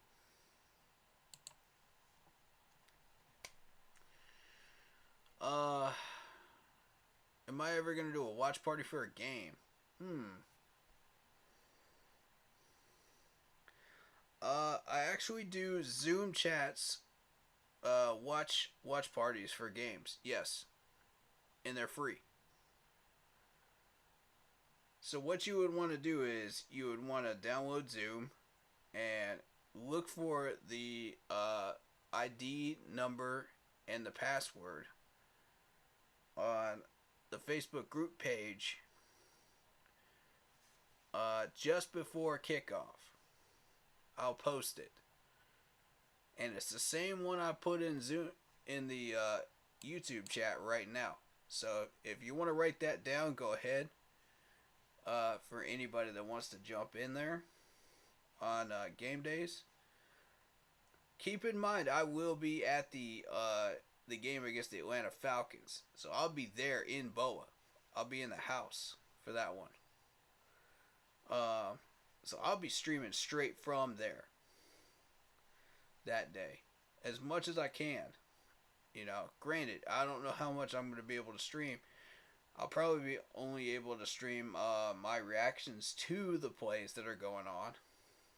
Like Big Cat was doing. Since they were having a big problem with that in training camp. And I know that they're going to have an issue with that in regular games as well. So I'll only be able to stream my reactions to it while I'm there, you know.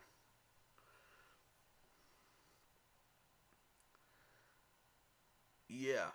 I wish, dude. I wish. You know, but the networks have the broadcasting rights, you know, and YouTube hates it. The Facebook algorithm hates it. Both of them hate it. You know, I did get hit by warnings on that. Even just doing film breakdown during draft preparation. And I'm only just now seeing those warnings, from months ago. I'm like, what? Since when? It took forever for y'all to give me a warning for both of those streams. I did make the changes, I haven't got hit by the strike yet, but thank God. But I was like, that's two of them now. And I know they're going to hit me with another one. Another warning or something like that. I'm going to have to check up and see after the stream about that. But, yeah, they don't like it when you use footage. No, they don't like that. Even though I listed the specific sources I got it from. And I would have paid money for it, too. So if this was a copyright issue, I don't mind. Training camp time, especially. And film study during draft preparation. I have zero problem spending the money to do that. That would come straight out of my pocket if I chose to do that. So if that's the issue here, YouTube, Facebook, ESPN, any of y'all, come on and hit me up about that. If that's your issue with it, hit me up. If it's copyright, let me know. I got zero problem paying that money to y'all. Let me know. I don't think that's the issue, though. I realistically don't think that's the issue.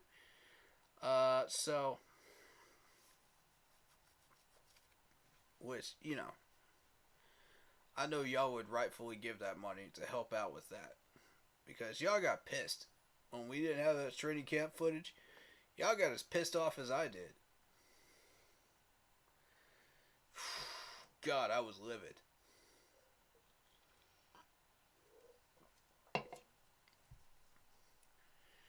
I'll tell you what, man. I'm hesitant to say this on stream. But I'll say it anyway. I was about this close to just saying screw it and not even cover the training camp. And boycotting it completely. But y'all needed info on these players. I needed info on these players so that I could make better streams and provide you guys info. So I kept going. I kept trucking through it, man. As pissed as I was.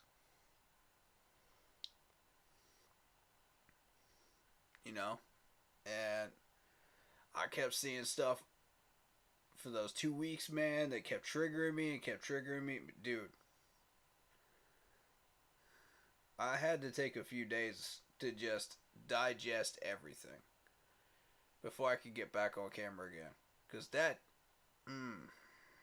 y'all didn't need that toxic energy, man. Y'all didn't need that. That's not what I'm about on this channel. I had to reset my priorities. And it took a lot for me to do that. I'm going to tell you that right now. This franchise has a habit of pissing us off as fans. In some way, shape, or form. I don't know. Bro, half the stuff y'all do is unnecessary, man. That's the point I'm trying to make. If y'all would just get your heads out of your tunnel vision and realize that when Jerry Richardson said the fans are the most important part of the franchise, where did that go? Does anybody know? Where does that go? Because right now, it sure the heck doesn't feel like it, does it? It doesn't feel like that at all. Yeah, somewhere Jerry Richardson is sitting there shaking his head like, this is not the franchise I created. This ain't it no more. This ain't it. When your owner specifically ignores anything on Twitter, and frankly, to a degree, I don't blame him, because Twitter has become a snake pit, but, for other reasons.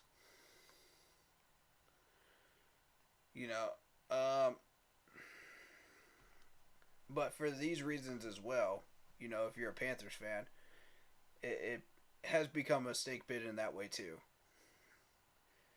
Because there's a lot of toxic Panthers fans out there right now. After that 9-game losing streak, they are really raw and sore right now. And the drumbeat is still going for Clown Rule's job. Mr. Clown Rule, come on. Clown Rule. It's still there, bro. It ain't gone nowhere. It's still there. 1-9. 1-9 record in the last 10 games. Nope. Bye-bye. You out. You out, dog. Y'all remember Matt Patricia? Oh my God, Lions fans are getting triggered right now. They're getting triggered big time when I mention Matt Patricia. I'm so sorry, guys. I'm so sorry, Detroit, that you guys had to suffer Matt Patricia. We are suffering the same thing with Matt Rule right now. Real talk. Hey.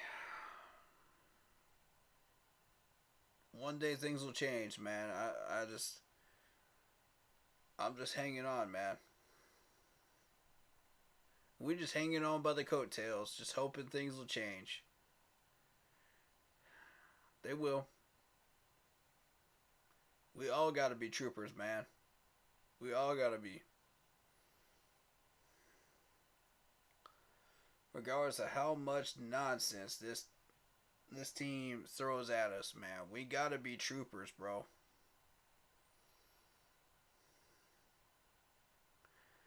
And the Lions fans, yeah. The Lions fans have suffered through so much. And look at that new coach now. Look at that new coach. Look at the results.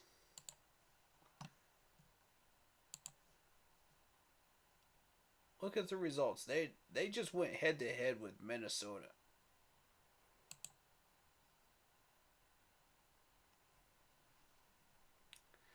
They just went head to head with Minnesota. If they had not taken the foot off the gas in the fourth quarter, think about it. That's a win.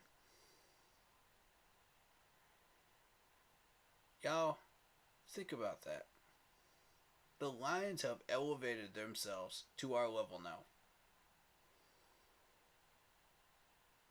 where they have talented players again and a good coach. That's the difference, though. A good coach. Look at Jared Goff, 25 for 41, 277 yards.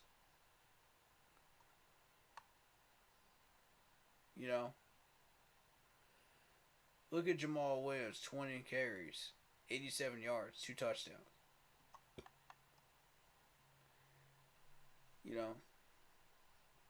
Look at Amon-Ra with 6 catches for 73. These guys are talented, dude. They got some talent. And look at this. Alex, this guy is never going to get noticed by the rest of the league because the Lions are 1-2, 0-1 in away games. This dude is never going to get noticed because everybody thinks, oh, well, it's just the Lions. I'm telling you, dude, look at these numbers. 20 solo tackles, 1 sack for this dude. And no one's even going to pay attention to him. It's so sad, bro. God, it's so sad. Because we know that feeling all too well in Carolina, man. We got so many good players that no one notices. No one even looks at Jeremy Chin. No one even looks at players like Frankie Louvu. You know? No one even looks at DJ. They don't even notice him. They don't even notice him, bro. ESPN has no idea who he is. No clue. And yet he has put up 1,000-yard reception years. Back-to-back years. No one's even looking at him. Because, oh, the Carolina Panthers suck. In their eyes.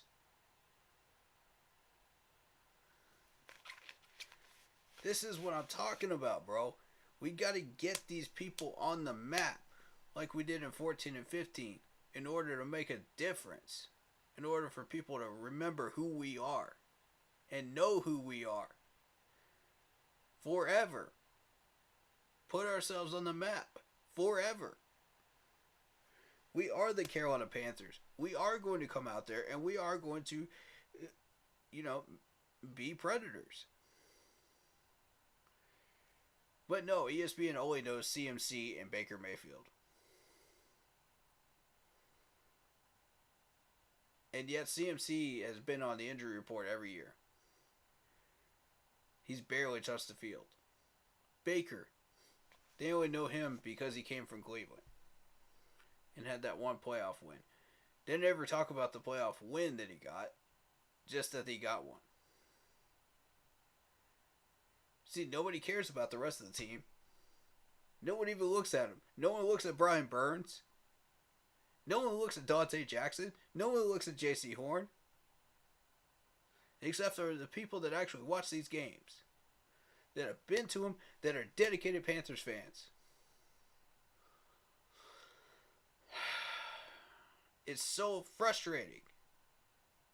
And yet, these are the players on this team that keep getting overlooked year after year after year after year. And it appears that Carolina is a player mill. As soon as they leave Carolina, oh, they're Pro Bowlers. They're superstars. They're Pro Bowlers. Everybody worships them like idols. But when they're here, nobody even has a clue who they are. And they're silently the most humble, kind individuals you will ever meet in your life. God, it frustrates me to no end. These are the role models we need in the NFL. Not those garbage ones in New England.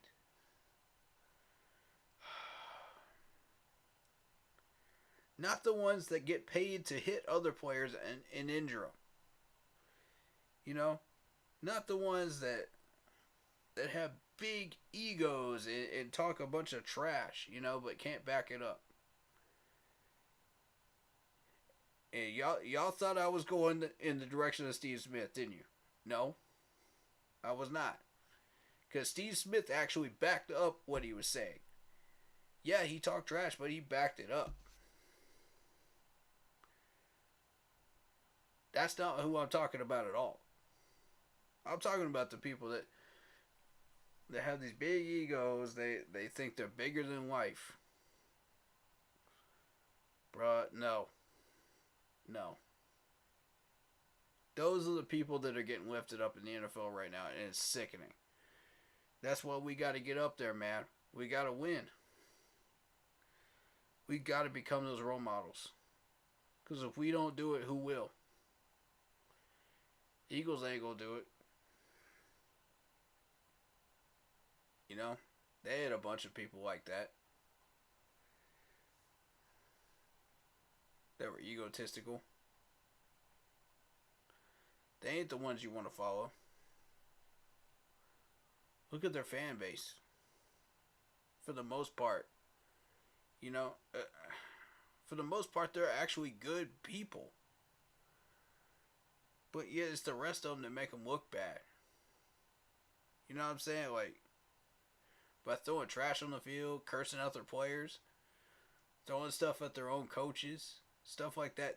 That's the stuff we don't want representing the NFL, yo. Because that makes the whole sport look bad. That we have love for the game, man. We grew up loving this game, dude. It breaks my heart. Y'all see this? Y'all see this real emotion right here? That breaks my heart. No, man.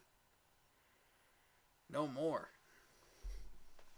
That's why we got to get up there, dude. That's why that NFC Championship game where we won meant so much, dude.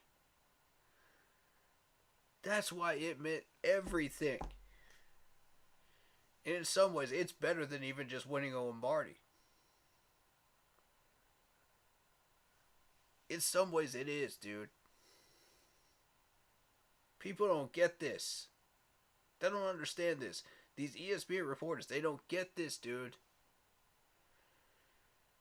And it sickens me.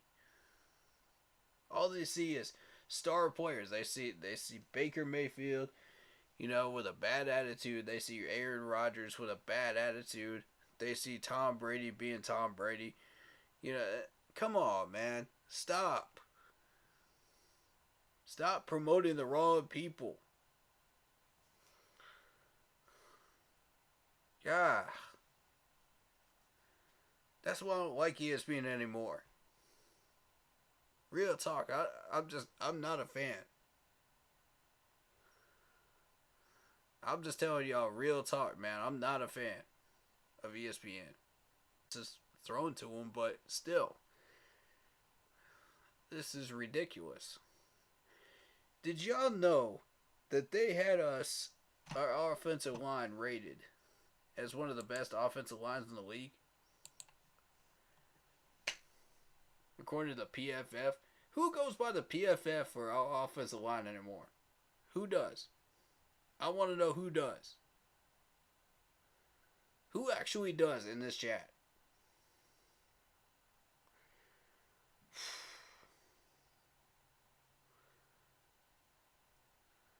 They think our offensive line is the best thing since sliced bread.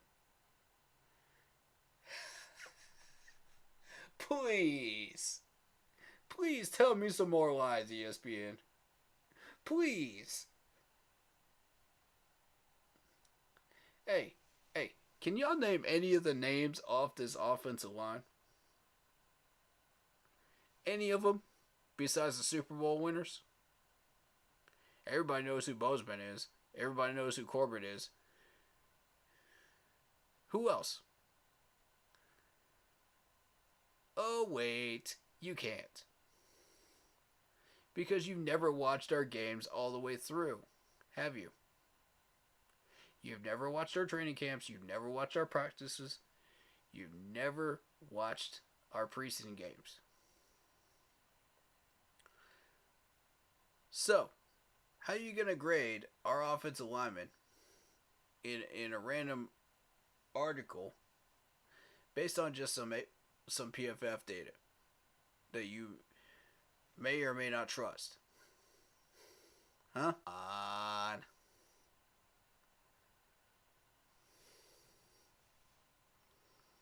See, this is ESPN on their nonsense again, man. I'm telling you. It's all year long with this garbage. And if anybody actually still respects ESPN after this, I don't know what to tell you. You know, go ride on some land. some rides in Disneyland, go support Disney then, if that's what you want to do. But since Disney owns the rights to ESPN, so there you go. But me, no thank you. I'm not supporting all that. I'm not supporting a news network that doesn't understand us. I can't do it.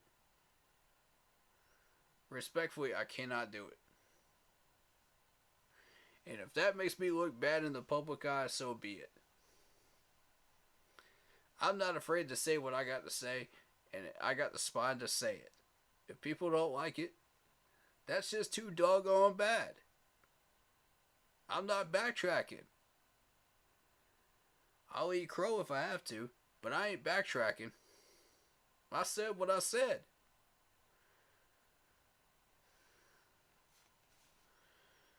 Alright, so I didn't get a chance to see Jonathan Stewart's stream, so I'm going to check that out this week. I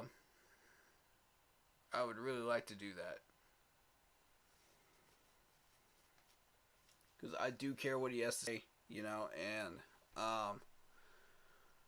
also, for those people that want to know about Cam Newton, he actually turned down an offer this offseason from a team.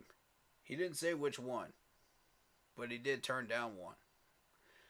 So, I wonder whose team that was. Because it wasn't ours. We're too dumb to try to hire him again, when it makes all the sense to do so and put him into those packages again, for less money. Nah. We're too ignorant to do that, when it makes all the sense in everybody's mind to do so. Come on, man. Give the man some redemption.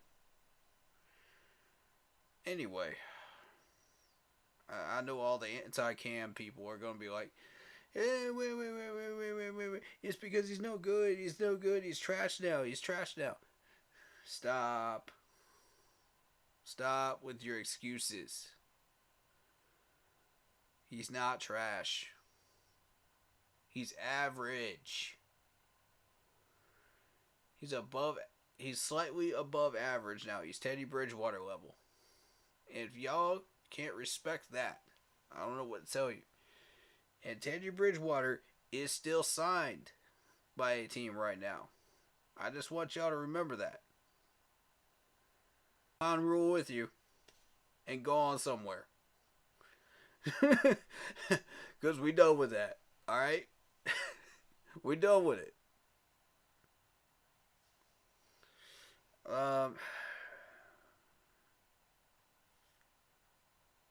But I just wanted to address a few of those things that, before the game tomorrow. Our chances of winning tomorrow. I don't know, dude. I'll tell you exactly what I think is going to happen tomorrow. And then y'all be the judge. Alright, so, because of their wide receiver core, our corners are going to be focused on them.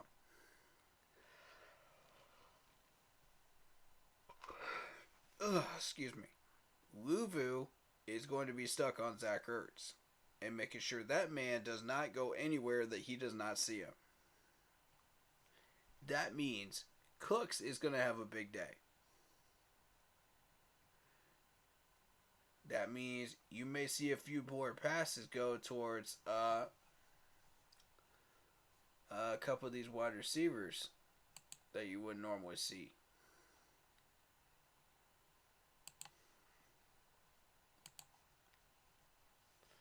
And Kyler will be looking for these people. He'll be looking for Randall Moore. He'll be looking for Marquise Brown. They'll see a couple more passes than they normally would. And you'll see Connor go out and kind of hit up those screen passes a little bit, But AJ Green's going to be doubled. No doubt about that. DJ is going to be single coverage. You know. And I don't think you're getting past Justin Pug. So.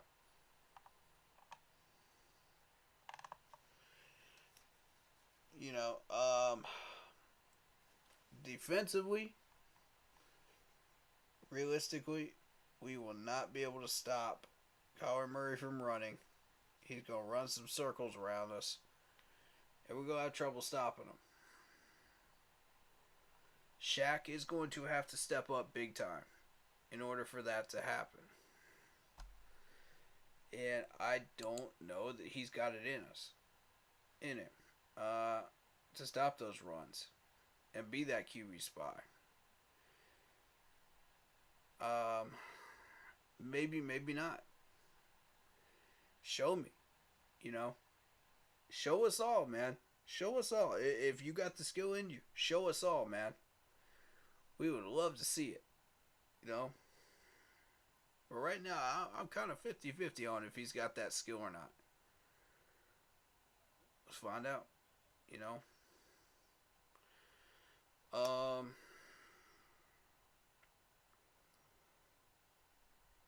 So with that being the case, you're going to see the chains move, you know, with the short game, you know, with Ertz being taken out of it. Luvu can only do so much. He's got to focus on Ertz. He cannot let Ertz get out of containment. Otherwise, that's going to be a problem. And I don't like Shaq on him, simply for the matter of Shaq can't cover him. He has coverage issues. Corey Littleton is more of a run stopper. And I don't know what you do with Hunter Henry. I don't know.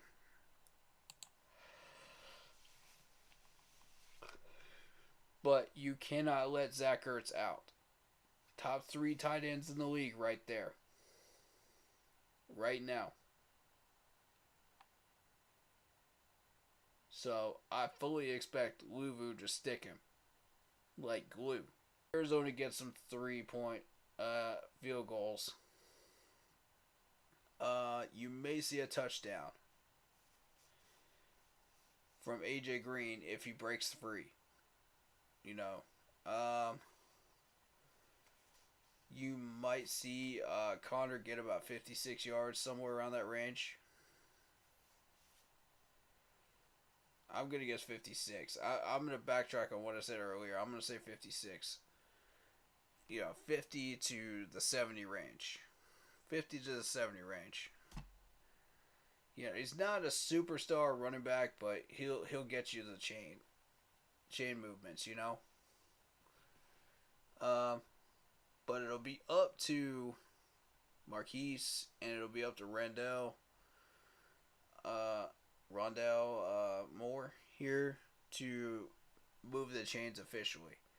There'll be one-on-one versus the safeties versus the nickel corner, and we'll see what happens there, you know.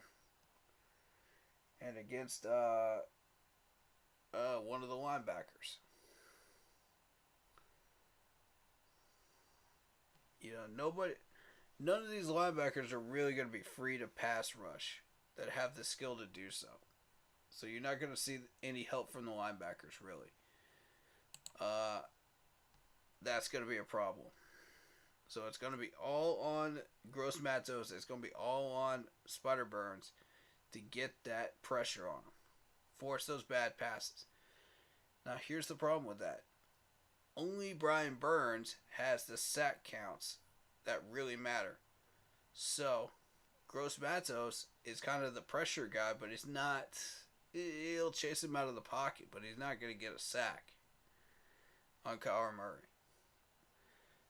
So, what happens is Kyler Murray rotates out of that pocket.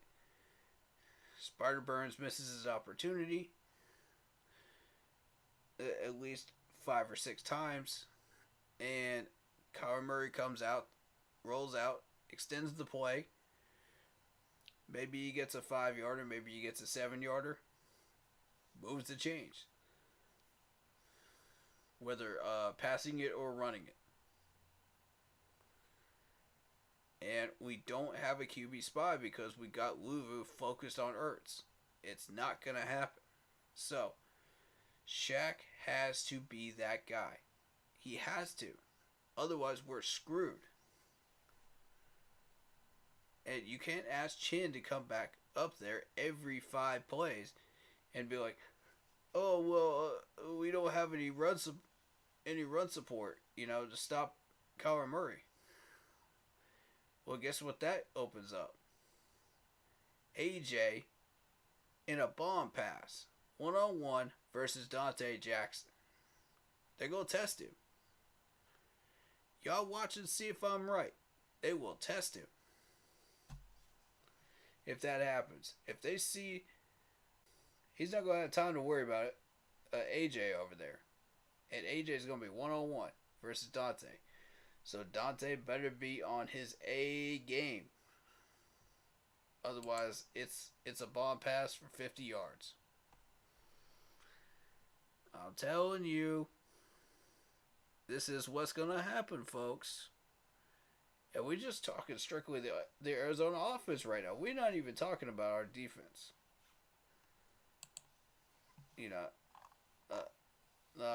Their defense versus our offense yet. We're not even talking that yet. So you're looking at about 6 to 9 points field goal wise and a touchdown. That's about 16 right out of the gate. Add on one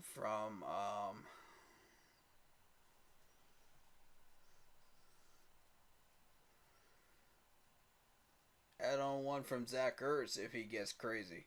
You know what I mean? If he breaks one. Then you'll see Moore or Brown get a touchdown off that big play from Ertz if he gets loose. So there you go. That's going to be bad. That's in the upper 20s range right there. Alright, so defensively versus our offense. Our offense can't figure out how to get these guys open, so frankly, to a certain degree, half the time these guys are open, half the time they're not. So you got DJ open on it about maybe 4 or 5 passes, against their corners. Byron Murphy's not that exciting. Neither is Marco. So I could see him getting open. Now the problem is, when is Baker going to look at him? Baker's not connecting with him. One of the best wide receivers out there right now. One of the most consistent guys out there, and he's not even looking at him. Tunnel vision. We don't have Higgins. We don't have LaVisca out there. That's field goal, field goal, field goal. Punt, field goal. That's how that's gonna look. Until we get a breakout play. Or a takeaway. Then it could go our direction. But frankly, it's going to be another field goal battle. In a field position battle. Just like it was with the Saints. Are we going to get that big magical play?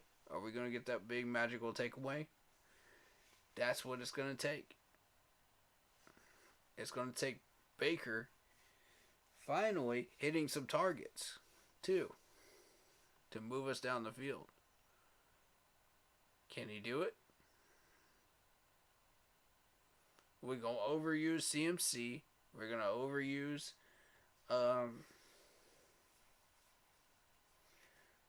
Robbie Anderson to death, and try to force those balls into Robbie. It ain't going to work some of those times. Chuba's going to drop at least one play. And I mean, one of the tight ends is going to drop a ball, too. It's going to be the same clown show as before. They're not going to be changing a thing because coaching hasn't changed anything. So it's going to look exactly the same as the last game. And, overall, it's going to be another close one. Who comes out on top? Who knows? 50-50 game, I'm not predicting it. Frankly, for the simple matter of the fact that we are sitting ducks right now.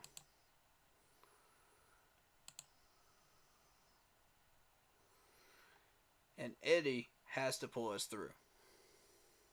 If Eddie does not pull us through, we're screwed. If Lulu is not on that field, we are screwed.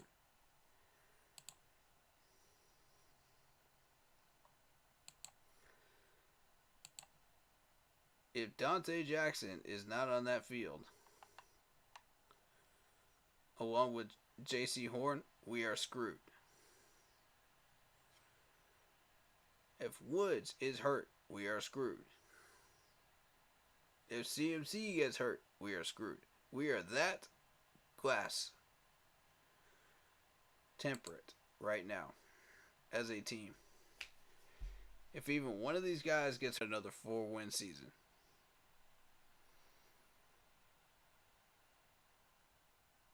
alright, so that's the path. Y'all want to win? Get that turnover.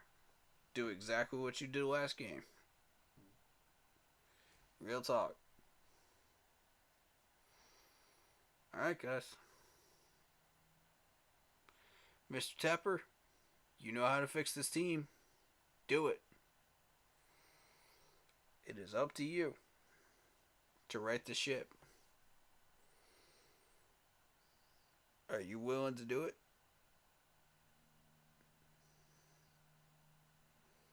Choice is yours. Alright, guys. We're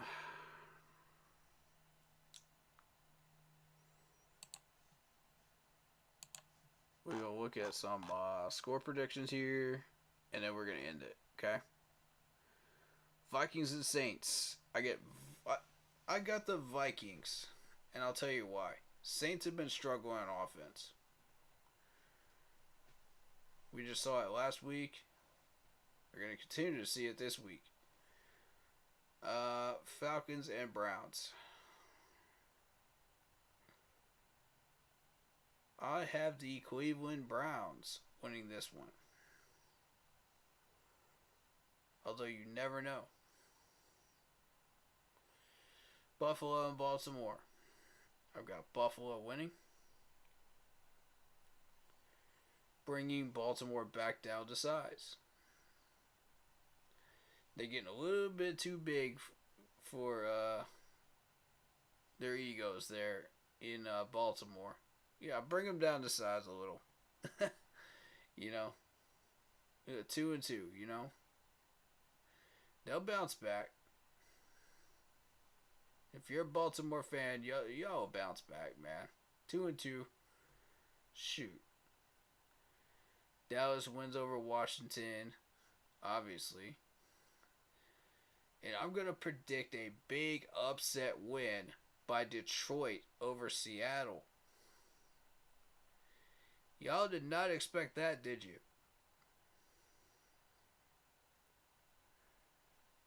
Think about it, man. Detroit just put up 24 against Minnesota last week. And Minnesota beat them in the fourth. Imagine if Detroit puts up a full fourth quarter battle and goes head to head with people like Kirk Cousins and people they got in Seattle right now. That's a win. That's a 2-2 record for Detroit. I'm predicting that one. I'm calling it now. Locking it in. Chargers over Houston, yes. Houston's awful. Come on. Tennessee and the Colts. I've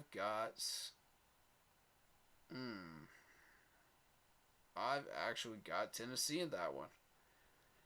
Tennessee played pretty well last week. And Indianapolis is struggling. So, I've got Tennessee here.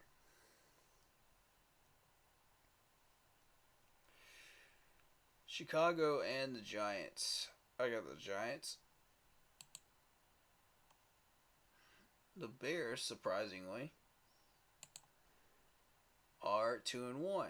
And I'm not sure how they got to 2-1, but congrats to them. You know, that's a very interesting situation there. I have no idea how they did it. You know, as a matter of fact, let me look at that.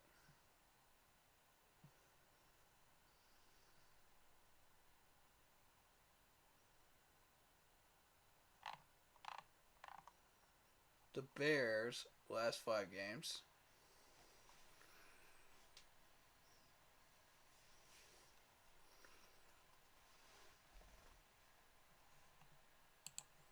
Let me see their full schedule real quick.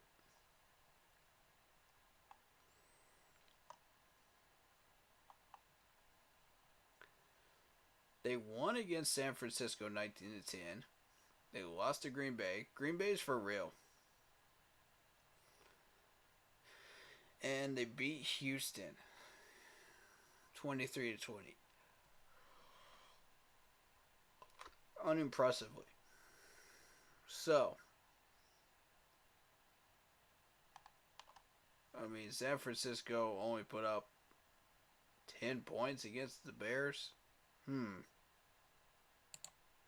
we got San Francisco next. Let's look at San Francisco real quick. They won against Seattle, so they put up 27 against Seattle. So that's got to be a god-awful Seattle defense. We'll keep that in mind. And then they lost to the Broncos, putting up only 10 points again. Interesting. So this is a 50-50 team right here with San Francisco. You don't know what you're going to get. We know they're going to lose to the Rams. So they're going to come out firing against us. However, that is a 4:05 game on Sunday.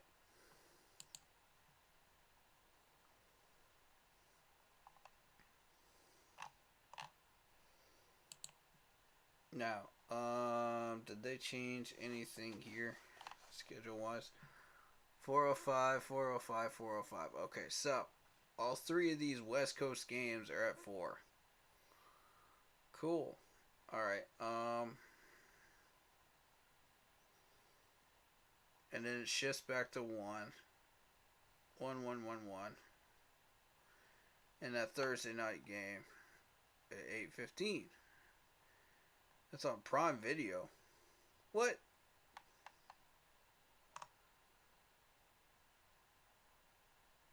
And the tickets are now down to 37? What? You're joking.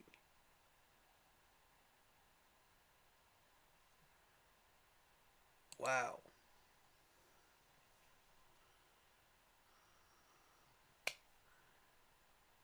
Wow, guys. Imagine our tickets being down to 37 starting price plus taxes gets all the way up to like $60. Do y'all remember when back in 2015 when people were paying like $100 minimum with taxes on it just for the upper bowls? I do because I bought 4 of them back in 15. Technically I bought what is it? For six tickets back then. And one of them was a handicap spot. So, for a friend of mine. For a family member of mine. I'm not going to say much beyond that. But, up in the upper bowls. And now, look at this, man. Look at this embarrassment right here. This is embarrassing. When you got the Falcons tickets down to 37. Look at this nonsense. And then you got the Arizona tickets down to 13. 13? That's insulting.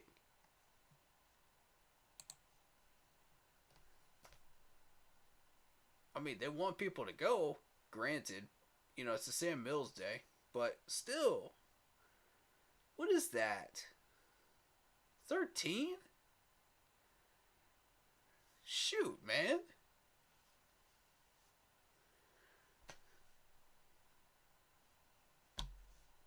Golly. I ain't never seen such in my life, man. As a Panthers fan, I ain't never seen them go that low.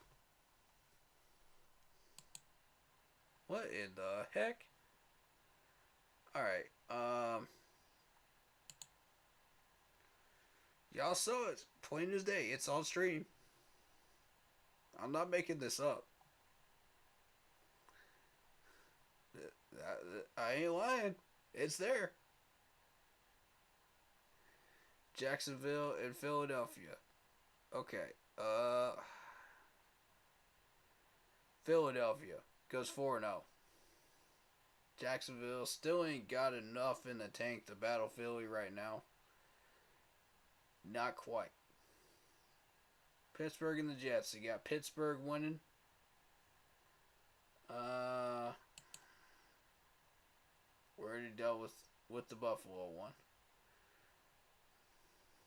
Alright, so we're all to Green Bay and New England. Green Bay is legit. They go 3-1. They beat New England. Alright, so Raiders and Denver. I've got Denver in this one. Raiders are struggling right now. And unless they find a way out of that hole, it's a long way down. Good luck. There were whispers about Derek Carr possibly being traded to the Panthers. That's not true. He has a no-trade clause agreement, which means he would have to choose us and break his clause agreement in order to be traded here, which ain't gonna happen. So, y'all can throw that rumor right out the window. Alright, next. KC and Tampa Bay. I've got KC. I'm going to tell you why. They're more loaded. They're more set up. They can play harder. And they're going to win. Plus, they're pissed off that they lost last week. There's that too. I would not want to be getting in their way right now. Alright, Cincinnati and Miami. Obviously, Cincinnati won over Miami. That was a little surprising. But, you know, Cincinnati's got some playmakers, man. They're rising up. But Tua had a concussion. So, there's that.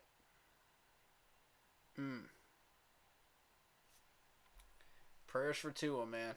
Prayers for Tua. He's a good guy, and I hate to see that happen to him. He's a competitor, man. He's a good guy and a competitor.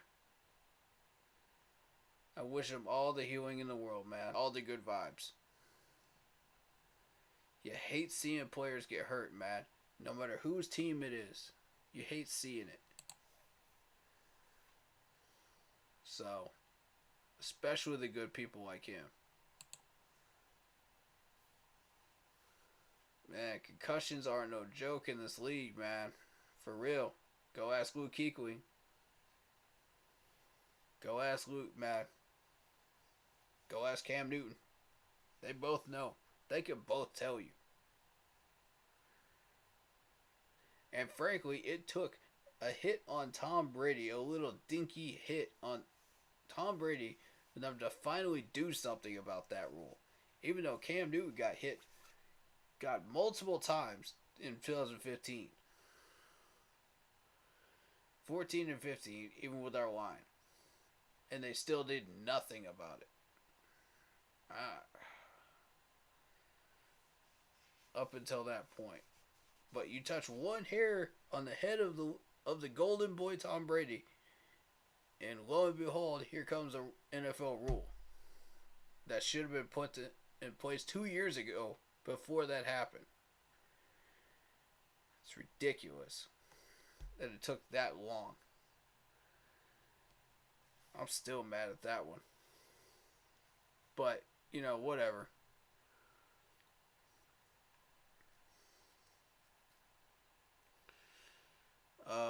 The Rams and San Francisco. I got the Rams. Everybody's got the Rams. Everybody and their grandma got the Rams. It's obvious. San Francisco ain't got it, man. Alright, so that is that. And we know our keys to the game tomorrow, so we know what we got to do. So in that case, unless there is anything else y'all would like to discuss, I'm going to bed.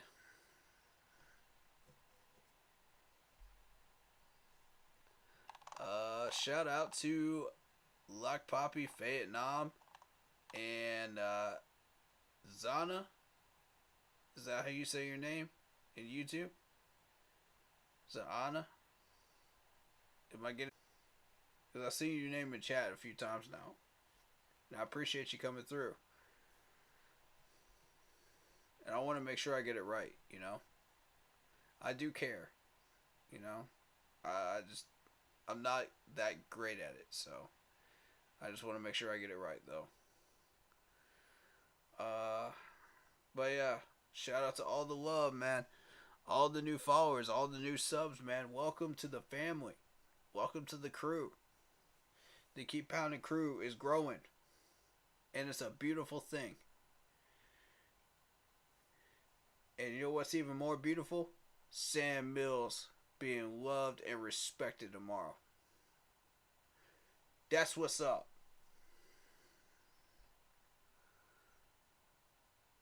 So let's enjoy that game. Win, lose, or tie, man. We about to show some love to Sam Mills. That's real talk. Shout out to Sean Bradham. Their name didn't show up in chat or anything. Shout out to y'all too. Appreciate it. One of a kind, man. One of a kind. All y'all. And I hope this stream found you happy, healthy, and well.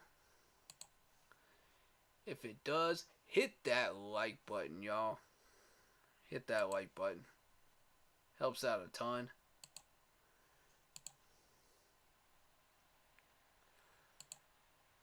Fire the clown rule. Alright, we done. We done, man. Done with all that. Hey, keep pounding. That's what it is, man. That's what it is. That's the only thing left to say.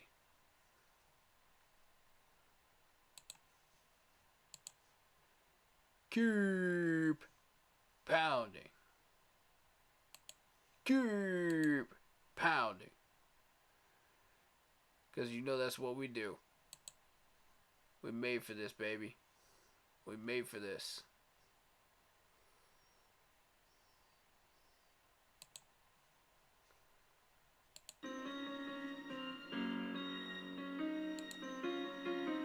Appreciate y'all, man. Keep pounding. Have a great night. I'm out.